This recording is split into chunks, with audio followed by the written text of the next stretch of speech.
월든 제4부 겨울 해빙 그리고 결론.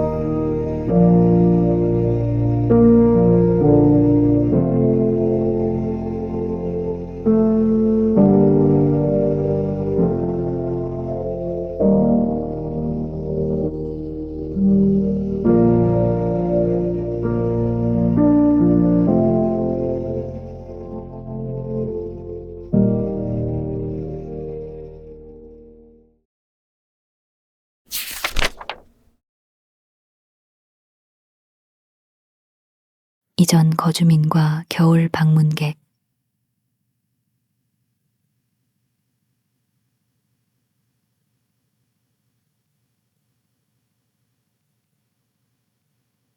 나는 몇 번의 즐거운 눈보라를 견뎌냈고 눈이 밖에서 사납게 휘몰아치고 심지어 올빼미의 울음소리마저 잦아들 때 나의 벽난로 옆에서 몇 번의 유쾌한 겨울 저녁을 보냈습니다. 몇 주 동안 나는 나의 산책길에서 가끔 나무를 베어 마을로 썰매로 끄는 사람들 외에는 아무도 만나지 않았습니다. 그러나 자연의 원소들은 숲의 가장 깊은 눈 속에서도 길을 만드는데 나를 도왔습니다. 내가 한번 지나가면 바람이 참나무 잎을 나의 발자국 속으로 불어넣었고 잎들이 그곳에 쌓여 태양의 광선을 흡수함으로써 눈을 녹였습니다. 그래서 그것은 나의 발을 위한 마른 잠자리를 만들었을 뿐만 아니라 밤에는 그 어두운 선이 나의 안내자가 되었습니다. 인간 사회를 위해 나는 이 숲의 이전 거주민들을 상상으로 불러낼 수밖에 없었습니다. 나의 많은 마을 사람들이 기억하기로 나의 집 근처 도로는 한때 거주민들의 웃음소리와 잡담으로 울려 퍼졌고 그 경계를 이루는 숲은 그들의 작은 정원과 주택들로 여기저기 표시되어 있었지만 그때는 지금보다 숲으로 훨씬 더 가려져 있었습니다. 내가 기억하는 일부 장소에서는 소나무들이 한 번에 마차의 양쪽을 긁을 정도였으며 이 길을 홀로 걸어서 링컨으로 가야 했던 여성들과 아이들은 두려움 속에서 걸었고 종종 상당 부분을 달려갔습니다. 비록 주로 이웃 마을로 가는 보잘것없는 길이나 나무꾼들의 수레를 위한 길이었지만 그것은 지금보다 더 다양한 모습으로 여행자를 즐겁게 했고 그의 기억 속에 더 오래 남았습니다. 이제 확고하고 개방된 들판이 마을에서 숲까지 뻗어 있는 곳에 그때는 통나무 기초 위에 놓인 단풍나무 잎을 통과했습니다. 그 자네들은 의심할 여지 없이 여전히 스트래튼, 지금은 구빈원 농장에서부터 브리스터 언덕까지 이어지는 현재의 먼지, 나는 큰 길 아래에 깔려 있습니다.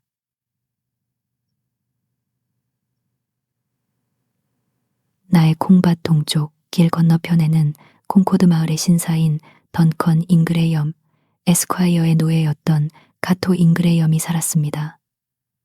주인은 그의 노예를 위해 집을 짓고 월든 숲에서 살도록 허락했습니다. 유티카의 가토가 아니라 콩코드의 가토였습니다. 어떤 사람들은 그가 기니 니그로였다고 말합니다.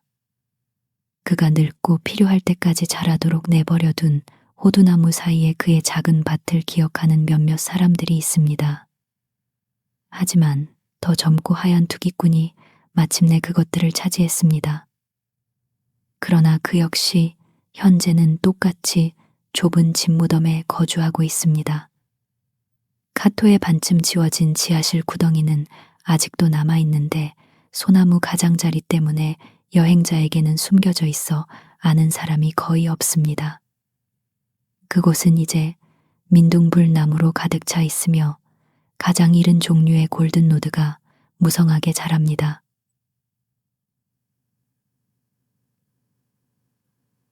여기 나의 밭 바로 모퉁이 마을에 훨씬 더 가까운 곳에 질파라는 유색인종 여성이 그녀의 작은 집을 가지고 있었습니다.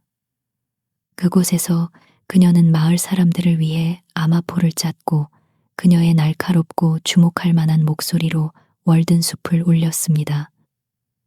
마침내 1812년 전쟁 때 그녀가 자리를 비운 사이에 가석방 중인 영국 군인 포로들에 의해 그녀의 집이 불탔고 그녀의 고양이와 개, 닭들이 모두 함께 타버렸습니다. 그녀는 힘든 삶을 살았고 다소 비인간적인 삶이었습니다. 이 숲을 자주 찾던 한 노인이 기억하기로는 어느 날 정오에 그녀의 집을 지나갈 때 그녀가 보글거리는 냄비 위로 혼잣말을 중얼거리는 것을 들었다고 합니다. 너희는 모두 뼈뿐이구나. 나는 그 참나무 덤불 사이에서 벽돌들을 보았습니다.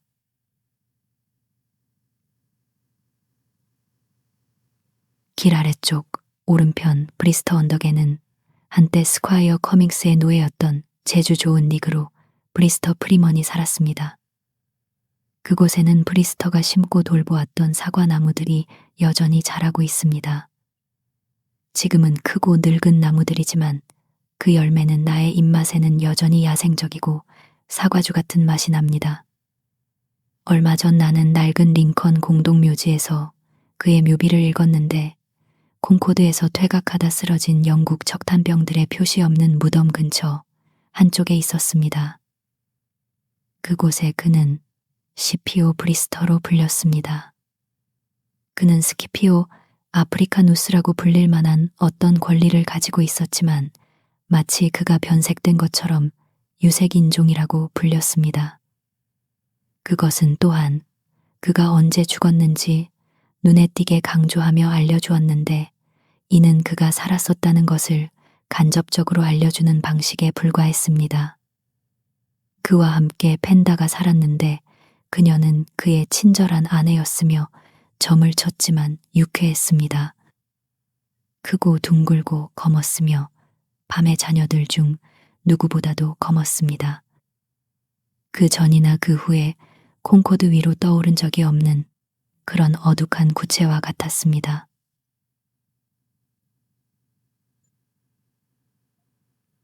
언덕을 더 내려가 숲속의 옛길 왼편에는 스트레튼 가족의 농가 흔적이 있습니다. 그들의 과수원은 한때 브리스터 언덕의 전체 경사면을 덮었지만 지금은 피치 소나무에 의해 오래전에 고사되었습니다. 몇몇 그루터기를 제외하고는 말입니다. 그 늙은 뿌리들은 여전히 많은 번성하는 마을 나무들의 야생 대목을 제공합니다.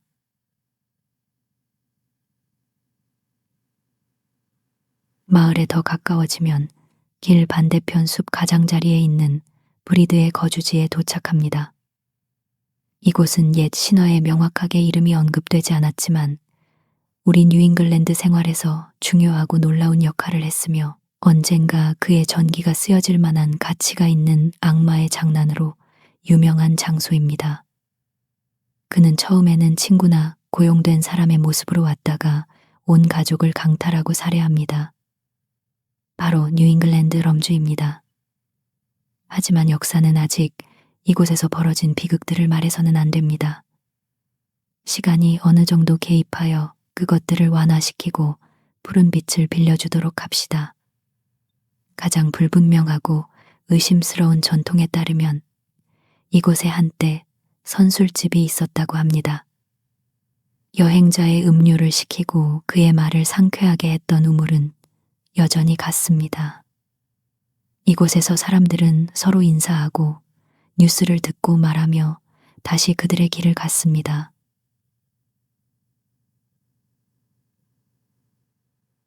브리드의 오두막은 불과 10여 년 전까지만 해도 서 있었지만 오랫동안 비어 있었습니다. 그것은 나의 집과 비슷한 크기였습니다. 내가 잘못 알고 있지 않다면 어떤 장난꾸러기 소년들이 선거일 밤에 불을 질렀습니다. 나는 그때 마을 가장자리에 살았는데 그 겨울에 둔감증으로 고생할 때 막 데버넌트의 곤디버트를 읽다가 정신을 잃었을 때였습니다. 의 영국 시집을 건너뛰지 않고 읽으려 했던 시도의 결과로 여겨야 할지 결코 알지 못했습니다. 그것은 나의 신경을 완전히 압도했습니다. 내가 막 머리를 숙였을 때 종이 울려 불이 났음을 알렸고 엔진들이 뜨거운 황급함 속에 그 길로 굴러갔습니다. 그 선두에는 흐트러진 남자들과 소년들의 무리가 있었고 나도 가장 앞장섰는데 시냇물을 뛰어넘었기 때문입니다. 우리는 이전에 불을 끌어 달려갔던 그것이 숲 너머 멀리 남쪽, 즉 헛간, 상점, 주택 혹은 이 모든 것이 함께 불타고 있다고 생각했습니다. 베이커의 헛간이야 라고 한 명이 외쳤습니다. 코드먼 저택이야 라고 다른 한 명이 단언했습니다. 그러자 지붕이 무너지는 것처럼 숲 위로 새로운 불꽃이 솟아올랐고 우리는 모두 콩코드 구조대라고 외쳤습니다. 마차들이 맹렬한 속도와 짐을 싣고 지나갔는데 아마도 그 중에는 보험회사 대리인도 포함되어 있었을 것입니다. 그는 아무리 멀더라도 가야 했기 때문입니다. 그리고 종종 엔진벨이 뒤에서 더 느리고 확실하게 딸랑거렸습니다. 나중에 속삭여진 바로는 가장 뒤에서 온 사람들은 불을 지르고 경보를 울린 사람들이었습니다. 이처럼 우리는 진정한 이상주의자들처럼 계속 나아갔습니다. 우리의 감각의 증거를 거부하면서 말입니다. 그러다가 길 모퉁이에서 벽 너머에서 들리는 불의 딱딱거리는 소리를 듣고 실제로 그 열기를 느꼈을 때, 우리는 그곳에 있다는 것을 깨달았습니다. 바로 그 불의 근접성이 오히려 우리의 열정을 식혔습니다. 처음에 우리는 개구리 연못을 그 위에 던져 넣을까 생각했지만 불이 너무 많이 진행되었고 워낙 가치가 없는 곳이라 그냥 타도록 내버려 두기로 결론 내렸습니다. 그래서 우리는 엔진 주위에 서서 서로 밀쳤고 확성기를 통해 우리의 의견을 표명하거나 더 낮은 목소리로 바스컴의 상점을 포함하여 세상이 목격했던 대화제들을 언급했습니다. 그리고 우리끼리 말하건대 우리가 제 시간에 우리의 물통과 가득 찬 개구리 연못을 가지고 있었다면 임박했던 마지막이자 보편적인 불을 또 다른 대홍수로 바꿀 수 있었을 것이라고 생각했습니다. 우리는 결국 아무런 해악도 끼치지 않고 퇴각했습니다. 잠과 곤디버트로 돌아갔습니다. 하지만 곤디버트에 대해서는 서문에서 제치가 영혼의 화약이라는 구절만은 예외로 하고 싶습니다. 대부분의 인류는 인디언이 화약에 대해 모르는 것처럼 제치에 대해 모른다라는 구절 말입니다.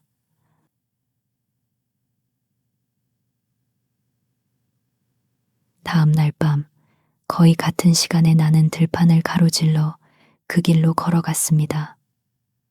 그리고 이 장소에서 낮은 신음소리를 듣고 어둠 속에서 가까이 다가갔을 때 내가 아는 그 가족의 유일한 생존자를 발견했습니다. 그 가족의 미덕과 악덕의 유일한 상속자였으며 이 화재에 유일하게 관심을 가진 그가 배를 깔고 누워 여전히 밑에서 연기 나는 쟤를 바라보며 습관처럼 혼잣말을 중얼거리고 있었습니다.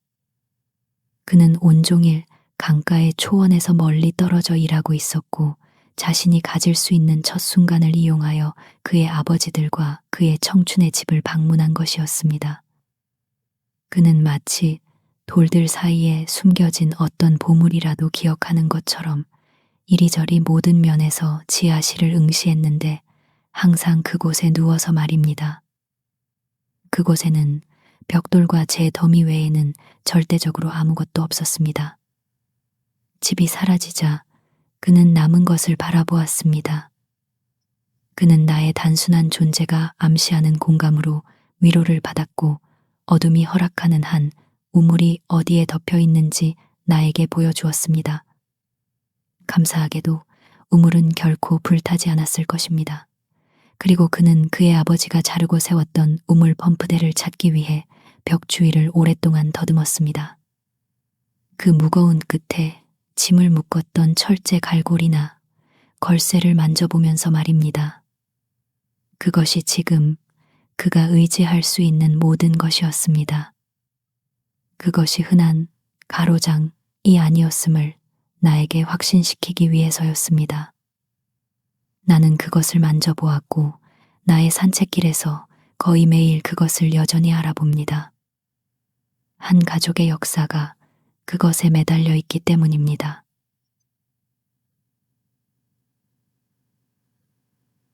다시 한번 왼편에 이제는 개방된 들판에서 우물과 벽 옆에 라일락 덤불이 보이는 곳에는 너팅과 르크로스가 살았습니다. 하지만 다시 링컨 쪽으로 돌아갑시다.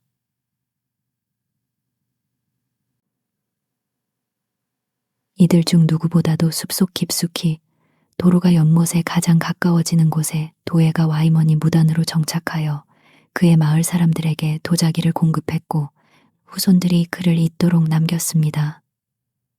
그들 역시 세상적인 재물은 부유하지 않았고 사는 동안에는 묵인으로 땅을 소유했습니다. 그리고 종종 보안관이 세금을 징수하러 헛되이 왔고 내가 그의 장부에서 읽었듯이 손에 잡을 다른 것이 없어서 형식상 나무 조각을 압류했습니다.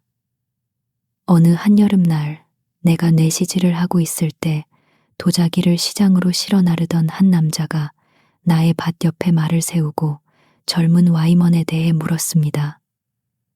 그는 오래전에 그에게서 도자기 물레를 샀었고 그가 어떻게 되었는지 알고 싶어 했습니다.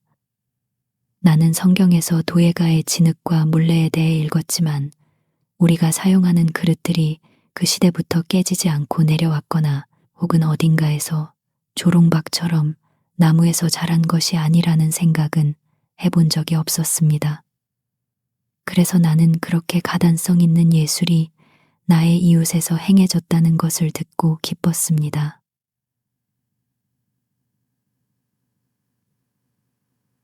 나 이전에 이 숲의 마지막 거주민은 휴퀄이라는 아일랜드인이었습니다. 그는 와이먼의 거처를 차지했습니다. 그는 퀄 대령이라고 불렸습니다. 소문에 따르면 그는 워털루 전투의 군인이었다고 합니다. 만약 그가 살아 있었다면 나는 그에게 그의 전투를 다시 치르게 했을 것입니다. 여기서 그의 직업은 수로 파는 사람이었습니다. 나폴레옹은 세인트 헬레나로 갔고 퀄은 월든 숲으로 왔습니다. 내가 그에 대해 아는 모든 것은 비극적입니다. 그는 세상을 본 사람처럼 매너 있는 사람이었고 당신이 잘 경청하기 어려울 만큼 정중한 말을 할 수 있었습니다. 그는 한여름에도 큰 외투를 입었는데 떨리는 선망에 시달리고 있었고 그의 얼굴은 주홍색이었습니다. 내가 숲으로 온 직후 그는 브리스터 언덕 기년의 길에서 사망했기 때문에 나는 그를 이웃으로 기억하지는 못했습니다.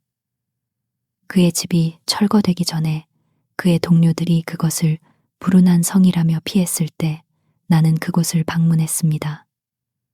그의 낡은 옷이 마치 그 자신인 것처럼 사용으로 인해 둥글게 말린 채 그의 높은 널빤지 침대에 놓여 있었습니다. 그의 파이프는 샘가에서 깨진 사발 대신 화덕 위에 깨져 놓여 있었습니다. 후자는 그의 죽음의 상징일 수 없었습니다. 왜냐하면 그는 나에게 브리스터의 샘에 대해 들어는 보았지만 결코 본 적은 없다고 고백했기 때문입니다. 그리고 더러워진 카드, 다이아몬드, 스페이드, 하트킹들이 바닥에 흩어져 있었습니다. 관리인도 잡을 수 없었던 검은 암탉 한 마리는 밤처럼 검고 소리도 내지 않으며 심지어 꼿꼿대거리지도 않고 여우를 기다리면서 여전히 옆방에서 잠자리에 들곤 했습니다. 뒤쪽에는 희미한 정원의 윤곽이 있었는데 그것은 심어졌지만 수학기였음에도 불구하고 그 무서운 떨림 발작 때문에 첫 데미지를 받지 못했습니다.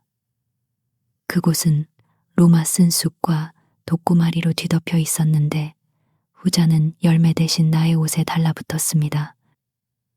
집 뒤쪽에는 마멋 가죽이 새로 씌워져 있었는데 그의 마지막 워털루 전투의 전리품이었습니다. 하지만 그는 더 이상 따뜻한 모자나 장갑이 필요하지 않을 것입니다.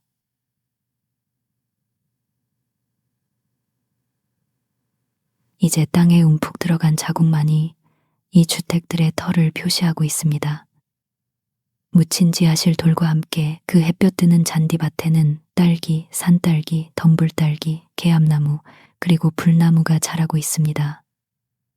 어떤 피치 소나무나 옹이가 진 참나무가 한때 굴뚝 자리였던 곳을 차지하고 있으며 아마도 달콤한 향이 나는 검은 자작나무가 문간 돌이 있던 곳에 흔들리고 있습니다. 때때로 우물자리였던 움푹 들어간 자국이 보입니다. 이제는 건조하고 눈물 없는 풀이 자라며 혹은 마지막 종족이 떠났을 때 잔디 밑에 납작한 돌로 깊이 덮여 있어 훗날까지 발견되지 않을 것입니다. 우물을 덮는다는 것은 얼마나 슬픈 행위일까요? 눈물의 우물이 열리는 것과 동시에 일어나는 일입니다. 이 지하실 자국들은 버려진 여우굴, 낡은 구멍처럼 한때 인간 삶에 소란과 활기가 있었고 어떤 형태와 방언으로든 운명, 자유의지, 절대적인 예지가 번갈아 논의되었던 모든 것의 전부입니다. 하지만 그들의 결론에 대해 내가 배울 수 있는 모든 것은 단지 카토와 브리스터가 양털을 잡아당겼다는 것뿐이며 이는 더 유명한 철학 학파의 역사만큼이나 교훈적입니다.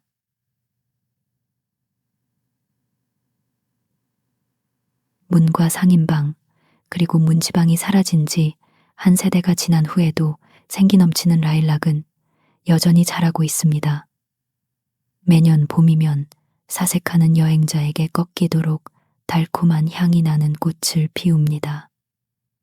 한때 아이들의 손에 의해 앞마당 밭에 심겨지고 돌보아졌던 라일락은 이제 외딴 목초지의 벽 옆에 서서 새로 솟아나는 숲에게 자리를 내어주고 있습니다. 그 혈통의 마지막 생존자이며 그 가족의 유일한 생존자입니다.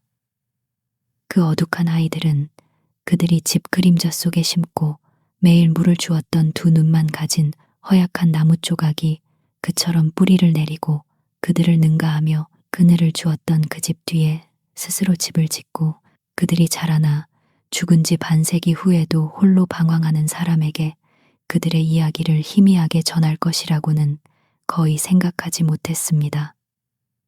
첫 봄처럼 아름답게 꽃을 피우고 달콤한 향기를 풍기면서 말입니다. 나는 그것에 여전히 부드럽고 정중하며 쾌활한 라일락 색깔을 주목합니다.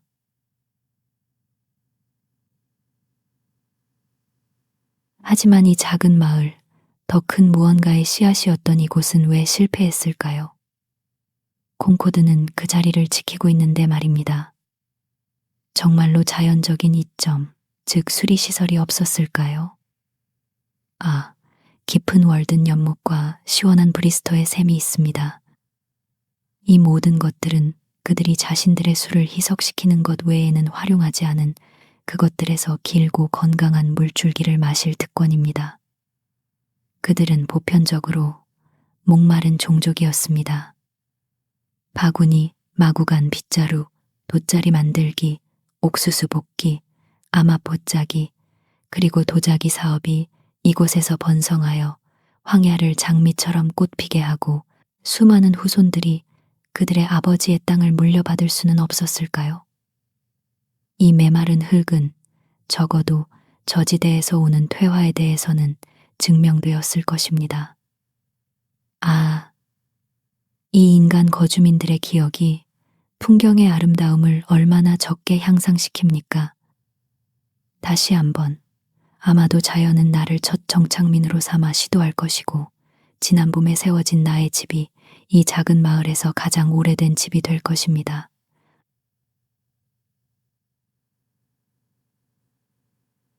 나는 내가 차지하고 있는 이 장소에 어떤 사람이 집을 지었다는 것을 알지 못합니다.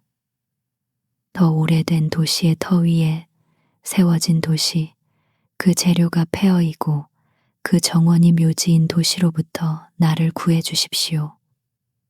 그곳의 흙은 희끄무레하고 저주받았으며 그것이 필요하게 되기 전에 지구 자체가 파괴될 것입니다. 이러한 회상들로 나는 숲을 다시 채우고 나 자신을 잠재웁니다.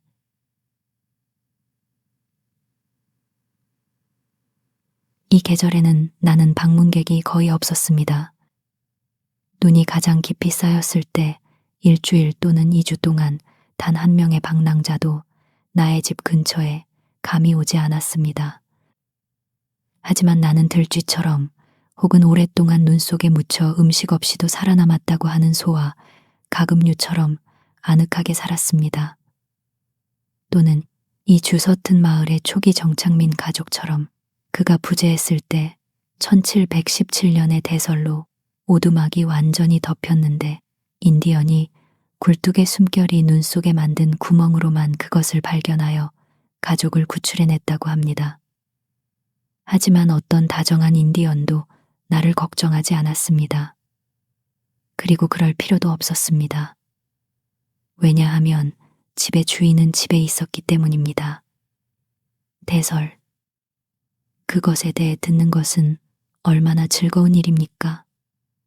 농부들이 그들의 수레를 가지고 숲과 늪에 갈 수 없었고 그들의 집 앞에 가로수를 베어내야 했을 때 그리고 지각이 더 단단했을 때 다음 봄에 드러났듯이 땅에서 10피트 높이의 촤임 속의 나무들을 잘라내야 했을 때 말입니다.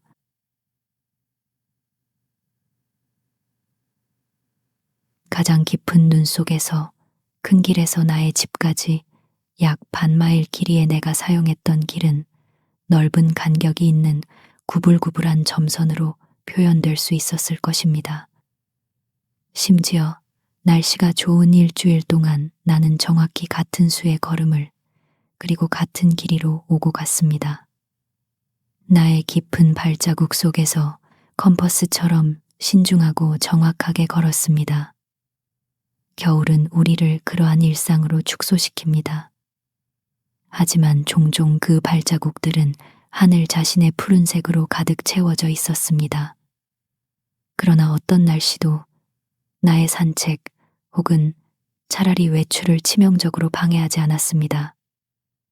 왜냐하면 나는 너도 밤나무나 노란 자작나무 혹은 소나무들 사이의 오랜 친구와 약속을 지키기 위해 가장 깊은 눈 속을 8마일 또는 10마일 걸어 다녔기 때문입니다.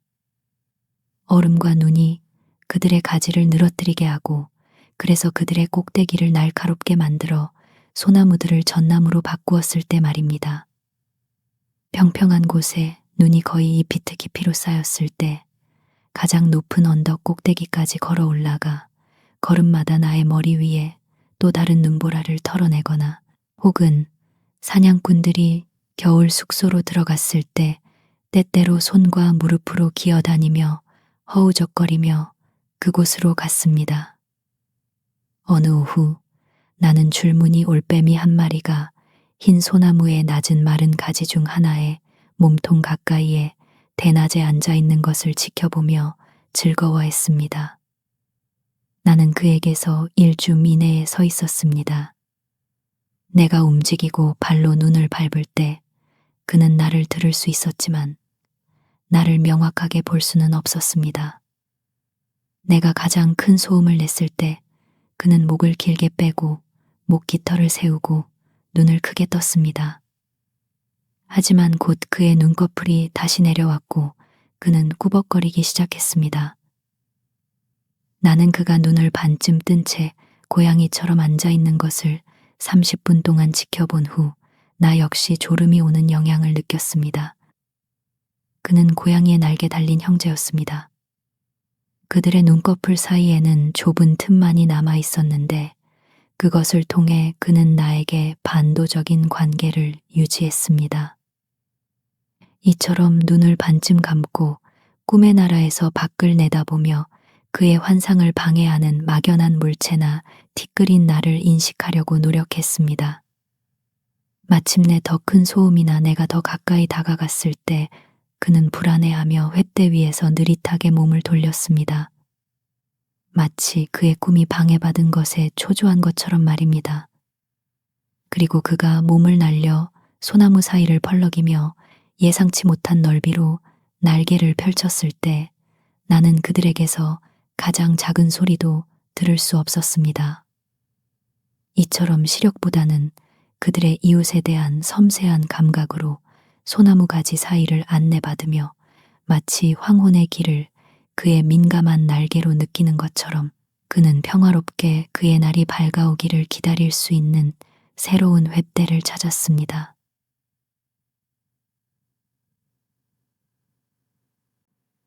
초원을 가로질러 철도를 위해 만들어진 긴 둑길 위를 걸을 때 나는 많은 세차고 매서운 바람을 만났습니다.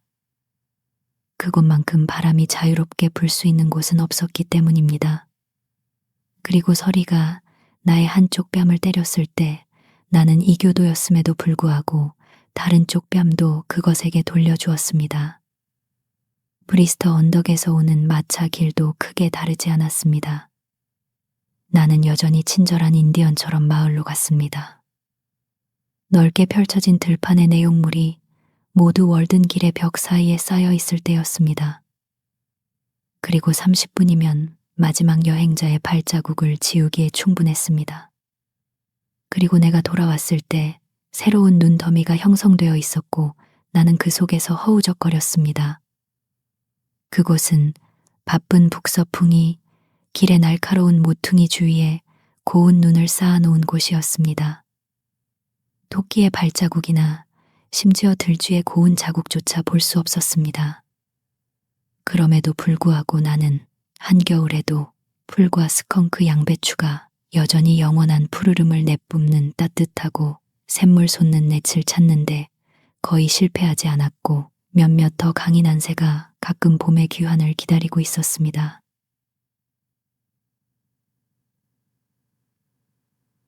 때때로 눈이 옴에도 불구하고 저녁에 산책에서 돌아왔을 때 나는 나의 문에서부터 이어지는 나무꾼의 깊은 발자국을 가로질러 갔고 화덕 위에서 그의 나무 깎은 조각 더미를 발견했으며 나의 집은 그의 파이프 냄새로 가득 차 있었습니다. 혹은 일요일 오후에 내가 우연히 집에 있었다면 멀리 숲을 통해 나의 집을 찾아온 지적인 농부의 발걸음이 눈을 밟는 소리를 들었습니다. 그는 그의 직업에 종사하는 사람들 중 자신의 농장에서 주인인 몇 안 되는 사람 중 하나였습니다. 그는 교수의 가운 대신 작업복을 입었고 그의 헛간 마당에서 걸음 한 짐을 나르는 것만큼이나 기꺼이 교회나 국가에서 도덕적인 교훈을 추출할 준비가 되어 있는 사람이었습니다. 우리는 사람들이 춥고 상쾌한 날씨에 맑은 정신으로 큰 불 주위에 앉아있던 거칠고 단순했던 시절에 대해 이야기했습니다. 그리고 다른 후식이 없을 때 우리는 현명한 다람쥐들이 오래전에 버린 많은 밤을 가지고 이빨을 시험했습니다. 왜냐하면 가장 껍질이 두꺼운 것들이 보통 비어있기 때문입니다.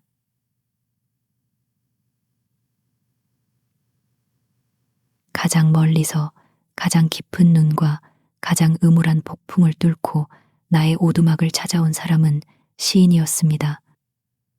농부, 사냥꾼, 군인, 기자, 심지어 철학자조차도 낙담할 수 있습니다.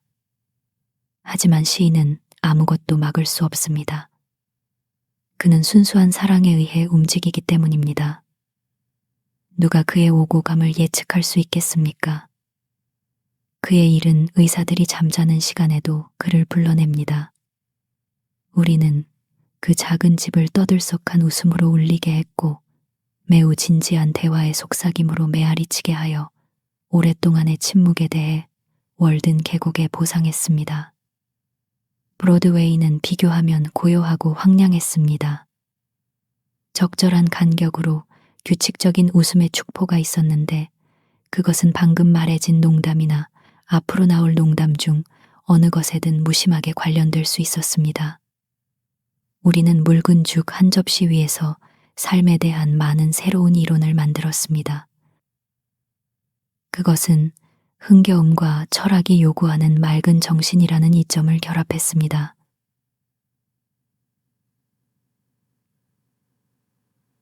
내가 연못에서 보낸 마지막 겨울 동안 또 다른 환영받는 방문객이 있었다는 것을 잊어서는 안 됩니다.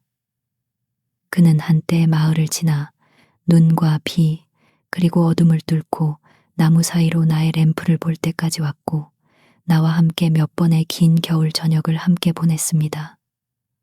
마지막 철학자들 중 한 명이었습니다. 코네티컷이 그를 세상에 내놓았습니다. 그는 처음에는 그 주의 상품을 팔았고 나중에는 그가 주장하듯이 자신의 두뇌를 팔았습니다. 그는 여전히 이것들을 팔고 있으며 하나님을 부추기고 인간을 욕되게 합니다. 견과류가 알맹이를 맺듯이 오직 자신의 두뇌만을 열매로 맺습니다. 나는 그가 살아있는 사람들 중 가장 믿음이 강한 사람일 것이라고 생각합니다. 그의 말과 태도는 항상 다른 사람들이 알지 못하는 더 나은 상태의 일들을 가정하며 세대가 순환해도 가장 마지막까지 실망하지 않을 사람이 될 것입니다. 그는 현재의 어떤 모험도 걸지 않았습니다. 그러나 비록 지금은 비교적 무시되지만 그의 날이 오면 대부분의 사람들이 예상하지 못한 법률이 효력을 발휘할 것이며 가장들과 통치자들이 그에게 조언을 구하러 올 것입니다. 평온함을 볼 수 없는 이는 얼마나 눈먼가. 인간의 진정한 친구입니다. 인간 진보의 거의 유일한 친구입니다. 늙은 순교자, 아니 오히려 불멸성이라고 말해야 할 것입니다. 지칠 줄 모르는 인내와 믿음으로 사람들의 몸에 새겨진 이미지, 즉 그들이 훼손되고 기울어진 기념비에 불과한 하나님의 모습을 분명하게 만들고 있습니다. 그의 친절한 지성으로 그는 아이들, 거지, 미친 사람들, 그리고 학자들을 포용하고 모두의 생각을 대접하며 보통 그것에 어떤 넓이와 우아함을 더합니다. 나는 그가 세상의 큰 길의 여관을 운영해야 한다고 생각합니다. 그곳에서 모든 나라의 철학자들이 머무를 수 있고 그의 간판에는 이렇게 인쇄되어야 합니다. 인간을 위한 환대, 그러나 그의 짐승을 위한 것은 아님. 여가와 조용한 마음을 가진 자들, 올바른 길을 간절히 찾는 자들은 들어오십시오. 그는 아마도 내가 아는 사람들 중에서 가장 온전한 정신을 가지고 있고 가장 적은 궤벽을 가진 사람일 것입니다. 어제와 내일이 같은 사람입니다.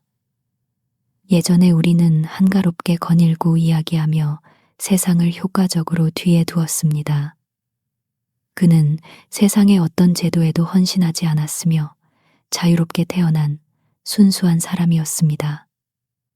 우리가 어느 쪽으로 돌아서든 그가 풍경의 아름다움을 고양시켰기 때문에 하늘과 땅이 만난 것처럼 보였습니다. 푸른 옷을 입은 사람으로 그의 가장 적합한 지붕은 그의 평온함을 반영하는 머리 위를 덮는 하늘입니다. 나는 그가 어떻게 죽을 수 있을지 모르겠습니다. 자연은 그를 아낄 것입니다.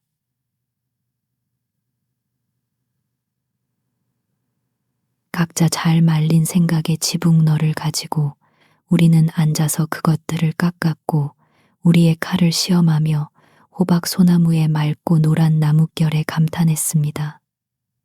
우리는 너무나 부드럽고 경건하게 걸었거나 혹은 너무나 매끄럽게 함께 노를 저었습니다.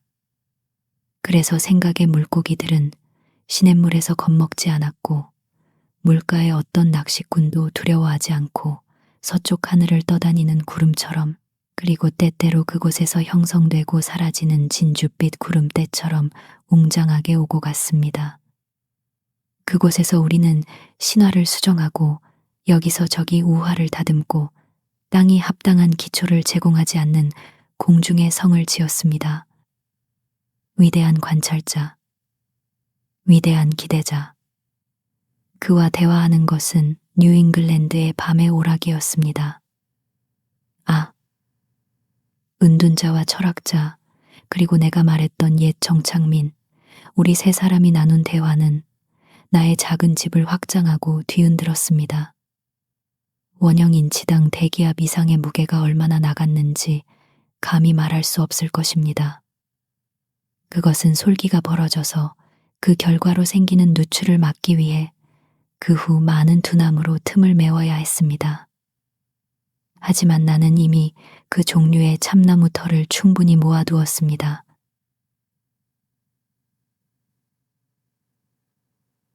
나에게 견고한 계절을 함께 보낸 또 다른 한 사람이 있었습니다. 오랫동안 기억될 일이며 마을에 있는 그의 집에서, 그리고 그가 때때로 나를 찾아왔습니다. 하지만 나는 그곳에서 더 이상의 사교는 원하지 않았습니다.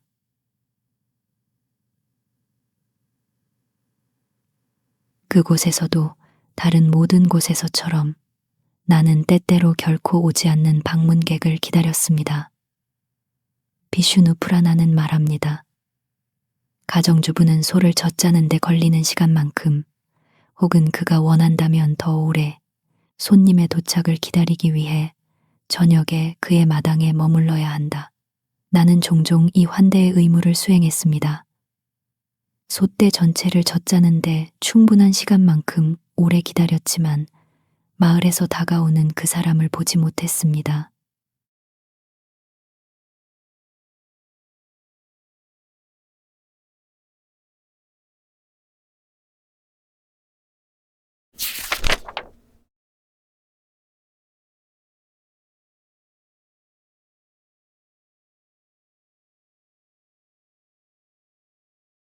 겨울 동물들.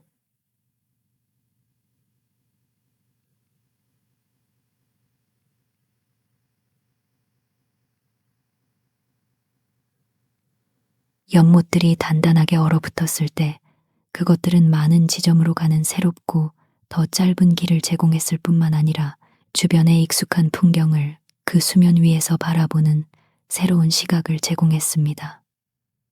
눈 덮인 플린트 호수를 건널 때 나는 비록 자주 노를 젓고 스케이트를 탔었지만 그곳이 예상외로 너무 넓고 낯설어서 배핀만 외에는 아무것도 생각할 수 없었습니다. 눈 덮인 평야의 끝자락에서 링컨의 언덕들이 나를 둘러싸고 솟아 있었는데 내가 이전에 그곳에 서 있었다는 기억이 나지 않았습니다. 그리고 얼음 위에서 막연히 멀리 떨어진 곳에서 늑대 같은 개들과 함께 느릿하게 움직이는 어부들은 물개 사냥꾼이나 에스키모로 여겨졌습니다. 혹은 안개가 낀 날씨에는 전설 속의 생명체처럼 어렴풋이 나타났는데 그들이 거인인지 난쟁이인지 알 수 없었습니다. 나는 저녁에 링컨에서 강연하러 갈 때 이 경로를 택했는데 나의 오두막과 강연실 사이에는 어떤 길도 지나지 않았고 집도 지나지 않았습니다. 나의 길에 놓여있던 구스 연못에는 사양쥐 군락이 살았고 내가 그것을 건널 때 아무도 밖에 보이지 않았지만 얼음 위에 높이 그들의 오두막을 지어 올렸습니다. 월든 호수는 나머지 연못들처럼 보통 눈이 없거나 혹은 얕고 끊어진 눈 더미만 있었기 때문에 나의 마당이었습니다. 다른 곳은 눈이 평지에 거의 2피트 깊이로 쌓여 있을 때에도 마을 사람들은 거리로 제한되었지만 나는 그곳에서 자유롭게 걸을 수 있었습니다.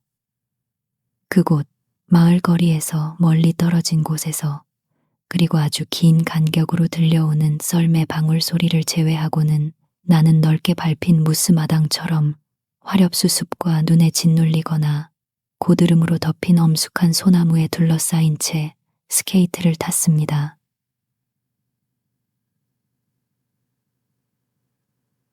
겨울밤의 소리, 그리고 종종 겨울 낮의 소리로는 나는 막연하게 멀리서 들려오는 구슬프지만 선율적인 큰 소리, 올빼미의 울음소리를 들었습니다.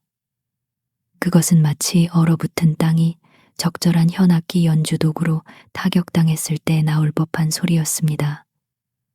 월든 숲에 바로 도착하였으며 마침내 나에게는 아주 친숙했지만 나는 그것이 소리를 낼 때 그 새를 본 적이 없었습니다.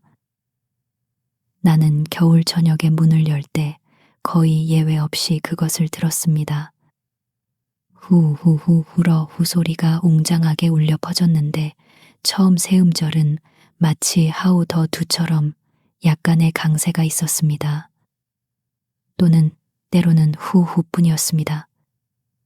겨울이 시작될 무렵, 연못이 얼어붙기 전인 어느 밤, 9시경, 나는 거위의 큰 울음소리에 깜짝 놀라 문으로 나섰고 그들이 나의 집 위를 낮게 날아갈 때 숲속의 폭풍처럼 들리는 그들의 날개 소리를 들었습니다. 그들은 나의 불빛에 의해 착륙이 저지된 듯 선장이 규칙적인 박자로 계속 울면서 페어 헤이븐을 향해 연못 위를 지나갔습니다. 갑자기 아주 가까이에서 들리는 분명한 큰 소리 올빼미가 내가 숲의 어떤 거주자에게서도 들어본 적 없는 가장 거칠고 엄청난 목소리로 그 거위에 대해 규칙적인 간격으로 응답했습니다. 마치 토착종으로서 더 큰 음역과 음량을 보여줌으로써 이 허드슨만에서 온 침입자를 드러내고 망신시키려는 듯 부후 소리로 그를 콩코드 지평선 밖으로 쫓아내려는 듯 했습니다. 나에게 신성하니 한밤중에 성체를 놀라게 하는 것이 무슨 뜻이냐? 내가 그런 시간에 낮잠을 자고 있다고 생각하느냐? 그리고 너만큼이나 나도 폐와 후두를 가지고 있지 않다고 생각하느냐? 부후, 부후, 부후. 그것은 내가 들어본 가장 스릴 넘치는 불협화음 중 하나였습니다. 그럼에도 불구하고 만약 당신이 분별 있는 귀를 가졌다면 그 안에는 이 평야가 결코 보거나 듣지 못한 화음의 요소들이 있었습니다.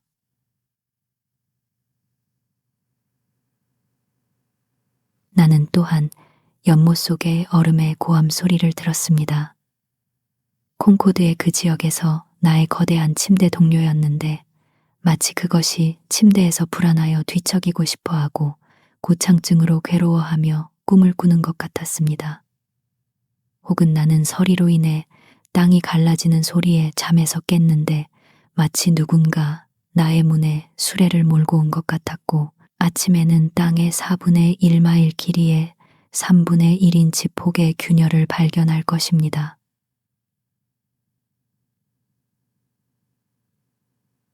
때때로 나는 여우들이 달빛이 비치는 밤에 눈껍질 위를 돌아다니며 자곳에나 다른 사냥감을 찾는 소리를 들었습니다. 숲의 개들처럼 거칠고 악마적으로 짖었는데 마치 어떤 불안에 시달리거나 표현을 찾고 빛을 위해 그리고 완전히 개가 되어 거리에서 자유롭게 달리고 싶어 몸부림치는 것 같았습니다.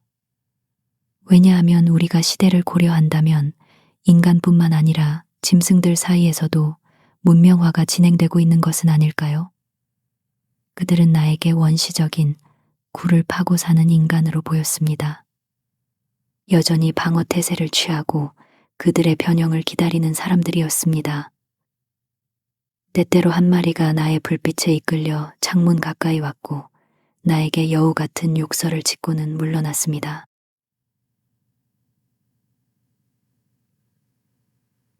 대개 붉은 다람쥐가 새벽에 나를 깨웠는데 지붕 위와 집 옆면을 따라 위아래로 뛰어다녔습니다. 마치 이 목적을 위해 숲에서 파견된 것 같았습니다. 겨울 동안 나는 문 옆 눈껍질 위에 덜 익은 스위트콘 이삭 반부쉐를 던져놓았고 그것에 유인된 다양한 동물들의 움직임을 지켜보며 즐거워했습니다. 황혼과 밤에는 토끼들이 규칙적으로 와서 배불리 식사를 했습니다. 하루 종일 붉은 다람쥐들이 오고 가며 그들의 묘기로 나에게 많은 즐거움을 제공했습니다. 한 마리는 처음에는 관목 참나무 사이를 조심스럽게 다가왔는데 마치 바람에 날리는 잎사귀처럼 발작적으로 눈껍질 위를 달렸습니다. 때로는 놀라운 속도와 에너지 낭비로 이쪽으로 몇 걸음 마치 내기라도 하듯이 트로터로 상상할 수 없는 서두름을 부렸고 때로는 저쪽으로 똑같이 몇 걸음을 달렸지만 한 번에 반줌 이상 나아가지 않았습니다. 그리고는 우스꽝스러운 표정으로 갑자기 멈추고 덤블링을 했는데 마치 우주의 모든 눈이 자신에게 고정되어 있는 것처럼 말입니다. 심지어 숲의 가장 고독한 은신처에서조차 다람쥐의 모든 움직임은 춤추는 소녀의 움직임만큼이나 구경꾼을 암시합니다. 전체 거리를 걷기에 충분했을 시간보다 더 많은 시간을 지체와 경계에 낭비하면서 말입니다. 나는 다람쥐가 걷는 것을 본 적이 없습니다. 그리고는 갑자기 당신이 잭 로빈슨이라고 말하기도 전에 그는 어린 피치 소나무 꼭대기에 올라가 자신의 시계를 감고 모든 상상의 구경꾼들을 꾸짖으며 동시에 온 우주의 혼잣말을 하고 이야기했습니다. 내가 감지할 수 있었거나 그 자신이 알고 있었던 어떤 이유 때문인지는 모르겠습니다. 마침내 그는 옥수수에 도달하여 적절한 이삭을 고르고 똑같이 불확실한 삼각 측량 방식으로 나의 창문 앞 장작 더미의 가장 높은 막대기 꼭대기까지 뛰어다녔습니다. 그곳에서 그는 나의 얼굴을 정면으로 바라보았고 거기에 몇 시간 동안 앉아 때때로 새로운 이삭을 가져와 처음에는 개걸스럽게 갉아먹고 반쯤 벗겨진 옥수수 속대를 내던졌습니다. 그러다가 마침내 그는 더욱 까다로워져 자신의 음식과 놀았는데 알맹이의 안쪽만 맛보았고 한 발로 막대기 위에서 균형을 잡고 있던 이삭이 그의 부주의한 소나기에서 미끄러져 땅에 떨어졌습니다. 그러면 그는 그것이 생명을 가지고 있는 것이 아닌지 의심하는 듯 우스꽝스러운 불확실한 표정으로 그것을 내려다보았습니다. 그것을 다시 가져갈지 아니면 새로운 것을 가져갈지 아니면 떠날지에 대해 마음을 정하지 못한 채 때로는 옥수수를 생각하고 때로는 바람에 무엇이 있는지 들으려고 귀 기울였습니다. 이 작은 건방진 녀석은 오전 내내 많은 이삭을 낭비했습니다. 그러다가 마침내 자신보다 훨씬 큰 길고 통통한 이삭을 움켜잡고 능숙하게 균형을 잡더니 버팔로를 문 호랑이처럼 똑같은 지그재그 경로와 잦은 멈춤으로 숲으로 향했습니다. 마치 자신에게 너무 무거워서 계속 넘어지는 것처럼 그것을 질질 끌고 갔는데 넘어지는 것이 수직과 수평 사이의 대각선이 되도록 했습니다.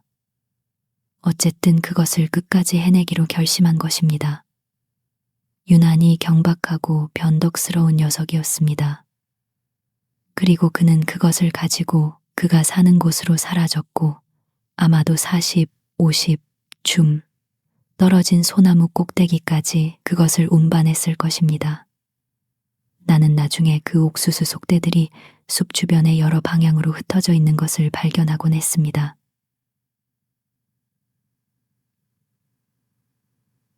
마침내 어치들이 도착했는데 그들의 불협화음의 비명소리는 8분의 1마일 떨어진 곳에서 조심스럽게 다가올 때부터 이미 오래전에 들렸습니다. 그리고 그들은 은밀하고 비열한 방식으로 나무에서 나무로 펄럭이며 점점 더 가까이 다가와 다람쥐들이 떨어뜨린 알맹이들을 주워 먹습니다. 그런 다음 피치 소나무 가지에 앉아 그들은 서두름 속에서 목구멍에 너무 커서 목을 메이게 하는 알맹이를 삼키려고 시도합니다. 그리고 큰 노력 끝에 그것을 토해내고 부리로 반복해서 때려서 그것을 부수려고 한 시간을 보냅니다. 그들은 명백히 도둑들이었고 나는 그들을 별로 존중하지 않았습니다. 하지만 다람쥐들은 처음에는 수줍어했지만 마치 자신의 것을 가져가는 것처럼 일했습니다.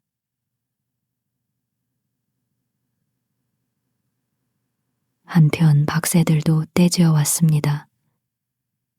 그들은 다람쥐들이 떨어뜨린 부스러기들을 주워 가장 가까운 잔가지로 날아가 그것들을 발톱 밑에 놓고 마치 나무 껍질 속의 곤충인 것처럼 작은 부리로 그것들을 두드렸습니다. 그것들이 그들의 가는 목구멍에 맞을 만큼 충분히 작아질 때까지 말입니다. 이 작은 박새무리는 매일 나의 장작 덤이나 나의 문 앞 부스러기에서 저녁 식사를 주워 먹으러 왔습니다. 풀 속의 고드름 소리처럼 희미하게 펄럭이는 지저김 소리를 내거나 혹은 생기 있는 데이데이데이 소리를 냈습니다. 또는 드물게 봄 같은 날에는 숲 가장자리에서 철사 같은 여름 소리인 피 소리를 냈습니다. 그들은 너무나 친숙해서 마침내 내가 안으로 들고 가는 한 아름의 장작 위에 한 마리가 내려앉아 두려움 없이 나무 조각을 쪼아 먹었습니다. 내가 마을 정원에서 떼질을 하고 있을 때 참새 한 마리가 잠시 동안 나의 어깨 위에 내려앉은 적이 있는데 나는 그 상황으로 인해 내가 달고 다닐 수 있었던 어떤 견장보다도 더 존경받았다고 느꼈습니다. 다람쥐들 역시 마침내 아주 친숙해져서 가장 가까운 길이었을 때 때때로 나의 신발 위에 올라섰습니다.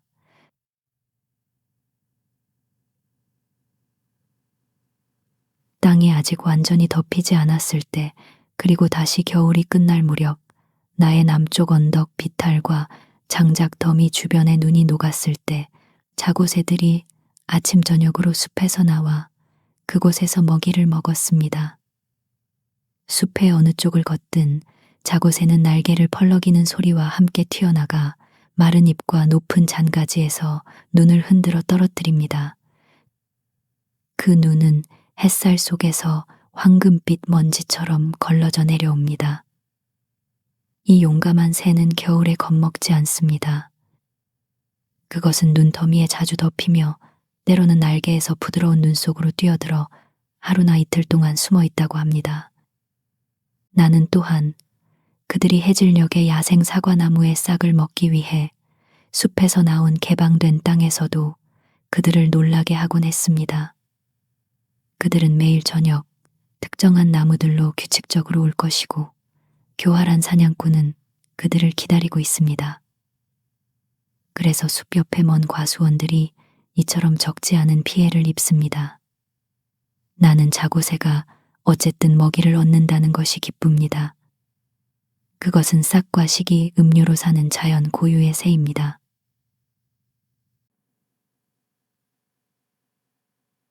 어두운 겨울 아침이나 짧은 겨울 오후에 나는 때때로 사냥 본능을 억제하지 못하고 짖고 낑낑거리는 소리로 모든 숲을 훑고 다니는 사냥개 무리를 들었습니다. 그리고 간헐적으로 들리는 사냥 나팔 소리는 인간이 뒤따르고 있음을 증명했습니다. 숲은 다시 메아리치지만 연못에 개방된 평지로 여우가 튀어나오지 않고 그들의 악타이온을 쫓는 추격견 무리도 나오지 않습니다. 그리고 어쩌면 저녁에 나는 사냥꾼들이 하나의 꼬리를 썰매에 매달고 전리품으로 돌아와 여관을 찾는 것을 봅니다. 그들은 나에게 만약 여우가 얼어붙은 땅속에 머무른다면 안전할 것이고 혹은 곧은 선으로 멀리 도망친다면 어떤 여우 사냥개도 그를 따라잡을 수 없을 것이라고 말합니다. 하지만 추격자들을 멀리 뒤에 두고 난 후 그는 멈춰서 쉬고 듣다가 그들이 따라잡으면 다시 그의 옛 서식지 주위로 원을 그리며 달립니다. 그곳에서 사냥꾼들이 그를 기다리고 있습니다. 하지만 때때로 그는 수십 줌 동안 벽 위를 달리고 그리고 나서 멀리 한쪽으로 뛰어내립니다. 그리고 그는 물이 그의 냄새를 붙잡아 두지 않을 것이라는 것을 아는 것 같습니다. 한 사냥꾼이 나에게 말하기를 그는 한때 사냥개들에게 쫓기던 여우가 얼음이 얕은 웅덩이로 덮여 있던 월든 위로 튀어나와 중간쯤 달렸다가 같은 물가로 돌아오는 것을 보았다고 합니다. 곧 사냥개들이 도착했지만 그들은 여기서 냄새를 잃었습니다.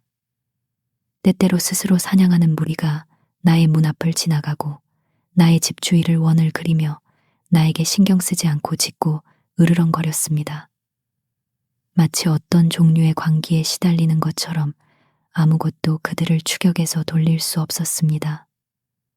그들은 여우의 최근 흔적을 발견할 때까지 그렇게 원을 그리며 다닙니다. 현명한 사냥개는 이것을 위해 다른 모든 것을 포기할 것이기 때문입니다. 어느 날 렉싱턴에서 온 한 남자가 나의 오두막을 찾아와 큰 발자국을 가진 그의 사냥개를 찾았습니다. 그 개는 일주일 동안 혼자 사냥을 하고 있었습니다. 하지만 내가 그에게 말해준 모든 것에도 불구하고 그는 더 현명해지지 않았을까 두렵습니다. 왜냐하면 내가 그의 질문에 대답하려고 시도할 때마다 그는 여기서 무엇을 하십니까? 라고 물으며 나를 방해했기 때문입니다. 그는 개를 잃었지만 인간을 발견했습니다.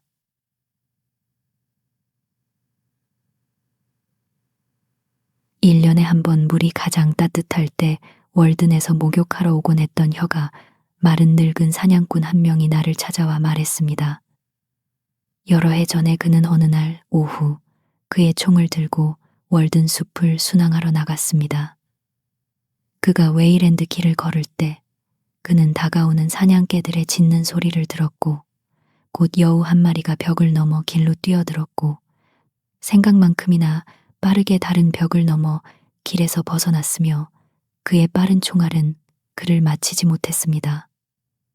조금 뒤에는 늙은 사냥개 한 마리와 그녀의 3마리 강아지가 맹렬하게 추격하며 스스로 사냥을 하고 있었고 다시 숲속으로 사라졌습니다. 늦은 오후 그가 월든 남쪽의 울창한 숲에서 쉬고 있을 때 그는 페어 헤이븐 쪽 멀리서 여전히 여우를 쫓는 사냥개들의 소리를 들었습니다. 그리고 그들이 다가왔고 모든 숲을 울리는 그들의 짖는 소리가 점점 더 가까워졌습니다.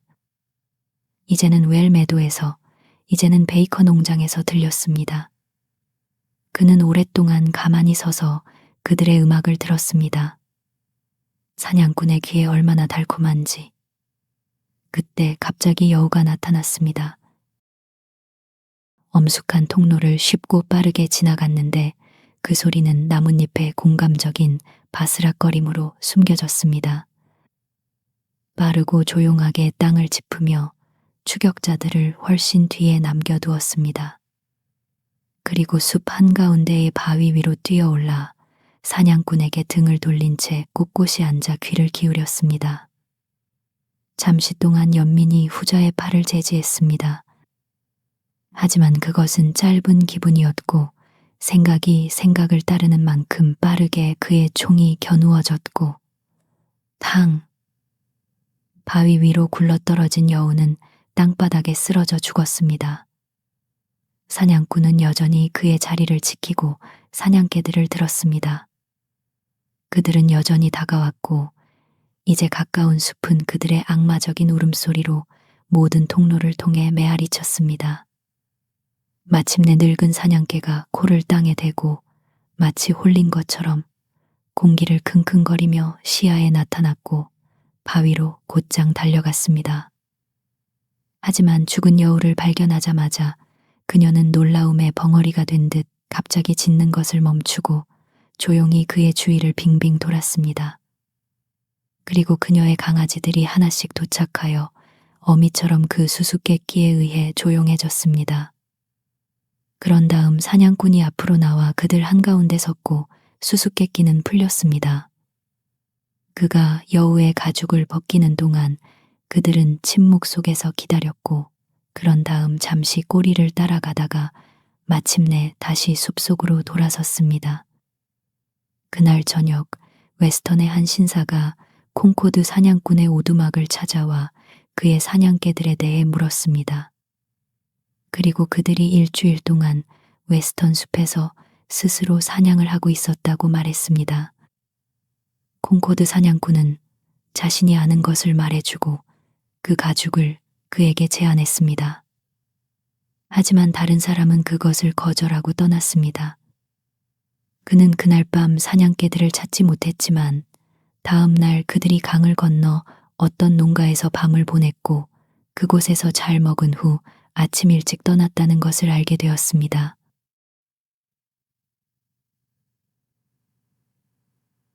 나에게 이 이야기를 해준 사냥꾼은 한때 페어 헤이븐 절벽에서 곰을 사냥하고 콩코드 마을에서 그 가죽을 럼주와 교환하곤 했던 샘 너팅이라는 사람을 기억할 수 있었습니다. 그는 심지어 그곳에서 무술을 보았다고도 나에게 말했습니다. 너팅은 버고인이라는 유명한 여우 사냥개를 가지고 있었는데 그는 그것을 부진이라고 발음했습니다. 나의 정보 제공자가 빌려 쓰곤 했습니다. 이 마을의 한 늙은 상인의 폐기 장부에서 그는 또한 대위, 마을 서기, 그리고 대표였는데 나는 다음과 같은 기록을 발견했습니다. 1742년 1월 18일 존 멜빈 대변 회색 여우 2, 3. 그들은 이제 여기서 발견되지 않습니다. 그리고 그의 원장에서 1743년 2월 7일 헤제키아 스트레트는 고양이 가죽 반쪽형 1, 4와 2분의 1 대변 기록을 가지고 있습니다. 물론 야생 고양이였을 것입니다. 왜냐하면 스트레트는 옛 프랑스 전쟁의 하사였고 그보다 덜 고귀한 사냥감으로는 대변을 얻지 못했을 것이기 때문입니다. 사슴 가죽에 대한 대변 기록도 있으며 그것들은 매일 판매되었습니다. 한 사람은 여전히 이 근방에서 잡힌 마지막 사슴의 뿔을 보존하고 있으며 다른 한 사람은 그의 삼촌이 참여했던 사냥의 세부 사항을 나에게 말해 주었습니다. 사냥꾼들은 이전에는 이곳에서 수많은 유쾌한 무리였습니다. 나는 길가에서 나뭇잎을 집어들고 나의 기억이 맞다면 어떤 사냥 나팔 소리보다도 더 야생적이고 선율적인 가락을 연주하곤 했던 한 빼빼 마른 잎노들을 분명히 기억합니다.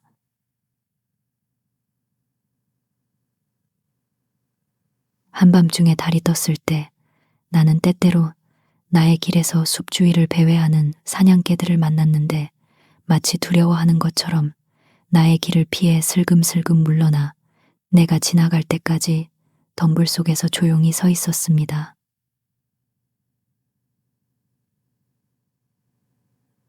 다람쥐와 들쥐가 나의 견과류 저장고를 놓고 다투었습니다.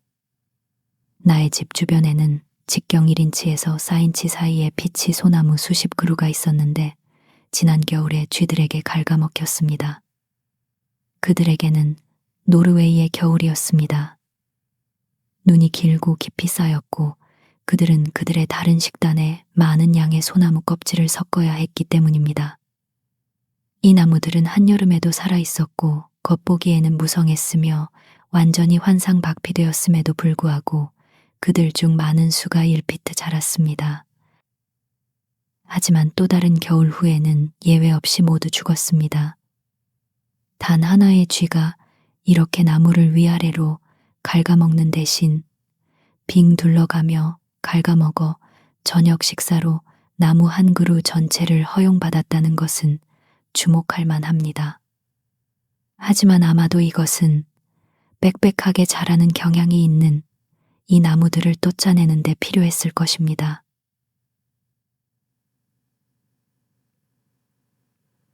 토끼들은 매우 친숙했습니다.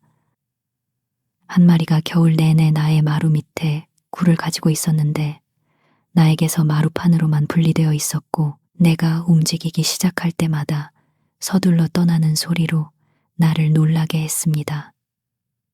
쿵쿵쿵 소리를 내며 서두름 속에서 머리를 마루들보에 부딪혔습니다. 그들은 해질녘에 나의 문 주위로 와서 내가 버린 감자 껍질을 갉아먹곤 했는데 움직이지 않을 때는 땅과 거의 같은 색이어서 거의 구별되지 않았습니다. 때때로 황혼에 나의 창문 아래에서 움직이지 않고 앉아있는 한 마리를 번갈아 놓쳤다가 다시 시야를 회복했습니다. 내가 저녁에 문을 열면 그들은 끽끽 소리와 튀어오르는 소리와 함께 사라졌습니다. 가까이에서 그들은 단지 나의 연민만을 불러일으켰습니다. 어느 날 저녁 한 마리가 나의 문 옆 2걸음 떨어진 곳에 앉아 있었는데 처음에는 두려움에 떨었지만 움직이기를 꺼려했습니다. 가련하고 작고 비쩍 마르고 뼈만 남았으며 너덜너덜한 귀와 날카로운 코, 볼품없는 꼬리와 가느다란 발을 가진 작은 것이었습니다. 마치 자연이 더 고귀한 혈통의 종족을 더 이상 포함하고 있지 않고 마지막 발가락 위에 서 있는 것 같았습니다. 그것의 큰 눈은 어리고 건강하지 않아 보였고 거의 수종 상태였습니다. 내가 한 걸음 내딛자 보십시오. 그것은 탄력 있는 도약과 함께 눈껍질 위를 쏜살같이 달아났고 몸과 사지를 우아한 길이로 곧게 펴고 곧 숲을 나와 나 사이를 두었습니다. 야생의 자유로운 사슴 고기는 그것의 활력과 자연의 존엄성을 주장했습니다. 그것의 간이품은 이유가 없는 것이 아니었습니다. 그렇다면 그것이 바로 그 본성이었습니다. 는 가벼운 발이라는 뜻이라고 일부는 생각합니다.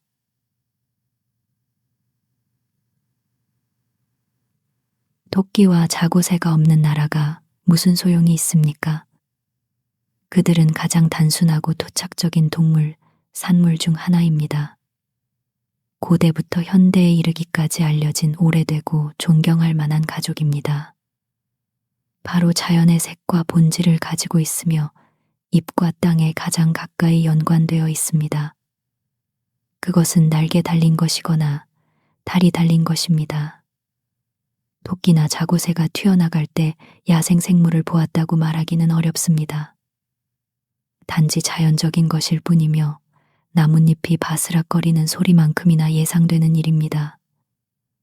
자고새와 토끼는 어떤 혁명이 일어나든 진정한 토착민처럼 번성할 것이 확실합니다. 숲이 베어지면 솟아나는 새싹과 덤불이 그들에게 은신처를 제공하고 그들은 그 어느 때보다 더 많아집니다. 토끼를 부양하지 못하는 나라는 정말 가난한 나라임에 틀림없습니다. 우리의 숲은 그들 둘 다로 가득 차 있으며 모든 제 주변에는 어떤 목동 소년이 돌보는 잔가지 울타리와 말총 올무로 가득한 자고새나 토끼의 길이 보일 수 있습니다.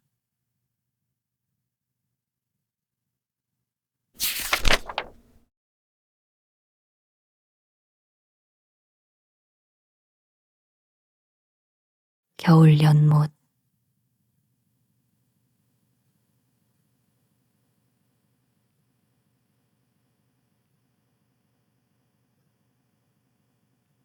고요한 겨울밤을 보낸 후 나는 마치 누가 나에게 어떤 질문을 던졌는데 잠결에 헛되이 대답하려고 애썼던 듯한 인상을 받으며 깨어났습니다.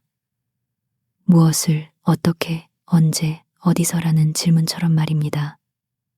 하지만 창문을 통해 안을 들여다보는 것은 모든 생명체가 살고 있는 새벽을 여는 자연이었습니다.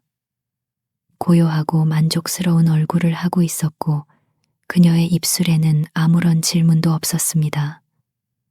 나는 대답된 질문, 자연과 낮에 깨어났습니다. 땅에 깊이 쌓인 눈과 어린 소나무들, 그리고 나의 집이 위치한 언덕의 경사 자체가 앞으로 라고 말하는 것 같았습니다. 자연은 우리가 묻는 어떤 질문도 하지 않으며 어떤 질문에도 대답하지 않습니다. 그녀는 오래전에 그녀의 결심을 내렸습니다. 오, 왕자여, 우리의 눈은 이 우주의 경이롭고 다양한 광경을 감탄하며 관조하고 영혼에 전달합니다. 밤은 의심할 여지 없이 이 영광스러운 창조물의 일부를 가리지만 낮이 오면 땅에서부터 심지어 에테르의 평야까지 뻗어있는 이 위대한 작품을 우리에게 드러냅니다.